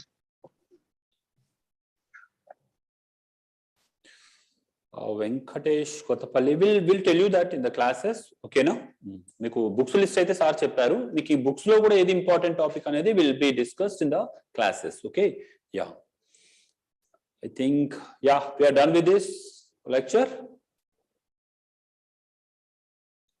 Exam pattern is in online or offline? Offline ఉందమ్మా శిరీష. ఇప్పుడైతే ఇంకా ఆన్లైన్ ఏం ఇంకా రాలేదు. ప్రిలిమ్స్ మెయిన్స్ అన్ని కూడా ఆఫ్లైన్ లోనే ఉన్నాయి. ఫైన్. ఎగ్జామ్ ప్యాటర్న్ రిలేటెడ్ ఇవన్నీ కూడా మనకు వేరే సెషన్స్ లో చూద్దాం.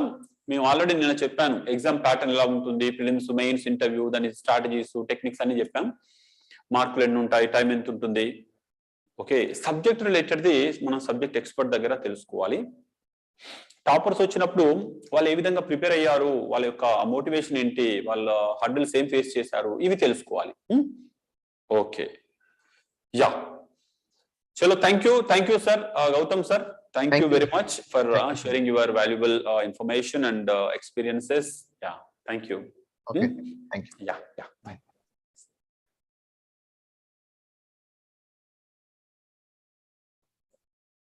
Yes, done. How is the session ఎలా ఉందండి? సెషన్ ఎలా ఉంది ఒకసారి ఫీడ్బ్యాక్ ఇవ్వండి. Yeah, how do you feel? ఏమైనా ఉపయోగకరంగా అనిపించిందా లేదా? అసలు ఏంటి, యావరేజ్ ఉందా, అబవ్ యావరేజా, సూపరా, ఎక్సలెంటా? మీకు నిజంగా సివిల్స్ వారియర్స్ అయితే, నిజంగా సివిల్స్ ని ఖచ్చితంగా క్రాక్ చేయాలనుకున్న వాళ్ళకైతే ఎక్సలెంట్ లెక్చర్ అండి. మీకు ఇంత కూలంకషంగా, ఇంత స్మూత్ గా, నెమ్మదిగా అన్ని విషయాలు తెలుగు ఇంగ్లీష్ మిక్స్ చేస్తూ చెప్పడం అనేది నేను చెప్తున్నాను కదా. ఇంకా వేరే ఫ్యాకల్టీస్ అయితే కంప్లీట్ గా ఇంగ్లీష్ లోనే చెప్తారు, హిందీ వీలైతే, కానీ తెలుగులో చెప్పరు. We are fortunate enough that we have an all India faculty especially from Telugu background, so that if you have any kind of conceptual clarity గురించి ఏదైనా ప్రాబ్లం ఉంటే కూడా తెలుగులో కూడా ఎక్స్ప్లెయిన్ చేసే ఒక అవకాశం మన దగ్గర ఉంటుంది, ఏదైనా ఒక ఇష్యూ మీకు తెలియకపోతే. కాబట్టి ఇప్పుడు హిందీ మీడియం వాళ్ళకి అడ్వాంటేజ్ ఏంటంటే హిందీ మీడియం ఫ్యాకల్టీ ఉంటారు కాబట్టి వాళ్ళకి ఆ అడ్వాంటేజ్ ఉంటుంది. మనకి అడ్వాంటేజ్, మన రీసోర్స్ పర్సన్స్ ని మనం ఖచ్చితంగా ఉపయోగించుకోవాలి. వాళ్ళ యొక్క అనుభవాన్ని, విజ్ఞానాన్ని, వాళ్ళు కొన్ని సంవత్సరాలు కష్టపడి నేర్చుకున్న విషయాలన్నీ మనకు సింపుల్ గా ఇలా ఒక గురువు ధారాళంగా మీ ముందు పెడుతూ ఉన్నప్పుడు దాన్ని ఉపయోగించుకోవాలండి. అంతేగాని చాలా మంది ఎదురుగా అవకాశాలు ఉంటే వాటిని చూడకుండా దేవుడు ఏదో అవకాశం ఇవ్వాలనుకుంటారు. ఇంత చక్కగా మనము ఫ్రీగా ఈ ఎగ్జామ్ సంబంధించిన ఇన్ఫర్మేషన్ ఇస్తున్నప్పుడు వాటిని ఉపయోగించుకునే బాధ్యత మనది. ఓకేనా? ఫైన్. ఇంకా ఫీడ్బ్యాక్ ఎలా ఉందండి సెషన్? రేపు మరో టాపర్ తోటి, మరో సబ్జెక్ట్ ఎక్స్పర్ట్ తోటి 10 గంటల నుండి 1 వరకు, 10 నుండి 12:30 వరకు, వీలైతే 12 లోపు లేక 12:30 అట్లా అవుతుంది. అందుకే మనం 10 to 1 బ్లాక్ చేసి పెట్టుకోండి. మిస్ అయితే ఇదే క్లాస్ ని మీరు యూట్యూబ్ లో కూడా చూడొచ్చు. ఓకేనా? సెషన్ పైన ఫీడ్బ్యాక్ ని మన యొక్క శాంతలక్ష్మి ఐఏఎస్ అకాడమీ గూగుల్ రివ్యూలో ఇవ్వండి. ఫైన్, నేను ఆ లింక్ కూడా షేర్ చేస్తాను మీకు. Done, good, thank you for your support. ఇంకా మీ ఫ్రెండ్స్ అందరినీ కూడా ఇన్వైట్ చేయండి, వాళ్ళకు కూడా విషయం తెలుసుకునేలాగా చేయండి. వాళ్ళకి మనకు తెలియదు కదా వాళ్ళలో ఎంతమందికి ఇంట్రెస్ట్ ఉందో, ఎవరు ఐఏఎస్ అవుతారో, ఎవరు ఇంకెంత సీరియస్ గా దీనిపైన కూర్చుంటారో. So that fine. చలో, మనది వాట్సాప్ గ్రూప్ లేదండి, మనది ఓన్లీ టెలిగ్రామ్ ఉంటుంది. టెలిగ్రామ్ మీరు Shantalakshmi IAS academy Telegram group ఉంటుంది, ఛానల్ ఉంటుంది, అందులో జాయిన్ అవ్వచ్చు. కరెంట్ అఫైర్స్ కు వేరే ఉంది, కంప్లీట్ కోర్స్ కు వేరే ఉంది. ఒకసారి సెర్చ్ చేయండి. Srikanth Darshi will send. ఓకేనా? మీకు అన్ని మెటీరియల్స్ అన్ని కూడా మీకు యాప్ లో ఉంటాయి. గూగుల్ ప్లే స్టోర్ కి వెళ్ళి శాంతలక్ష్మి ఐఏఎస్ అకాడమీ అని కొట్టండి. You can download hour app. Fine, చలో, థ్యాంక్ యూ వెరీ మచ్.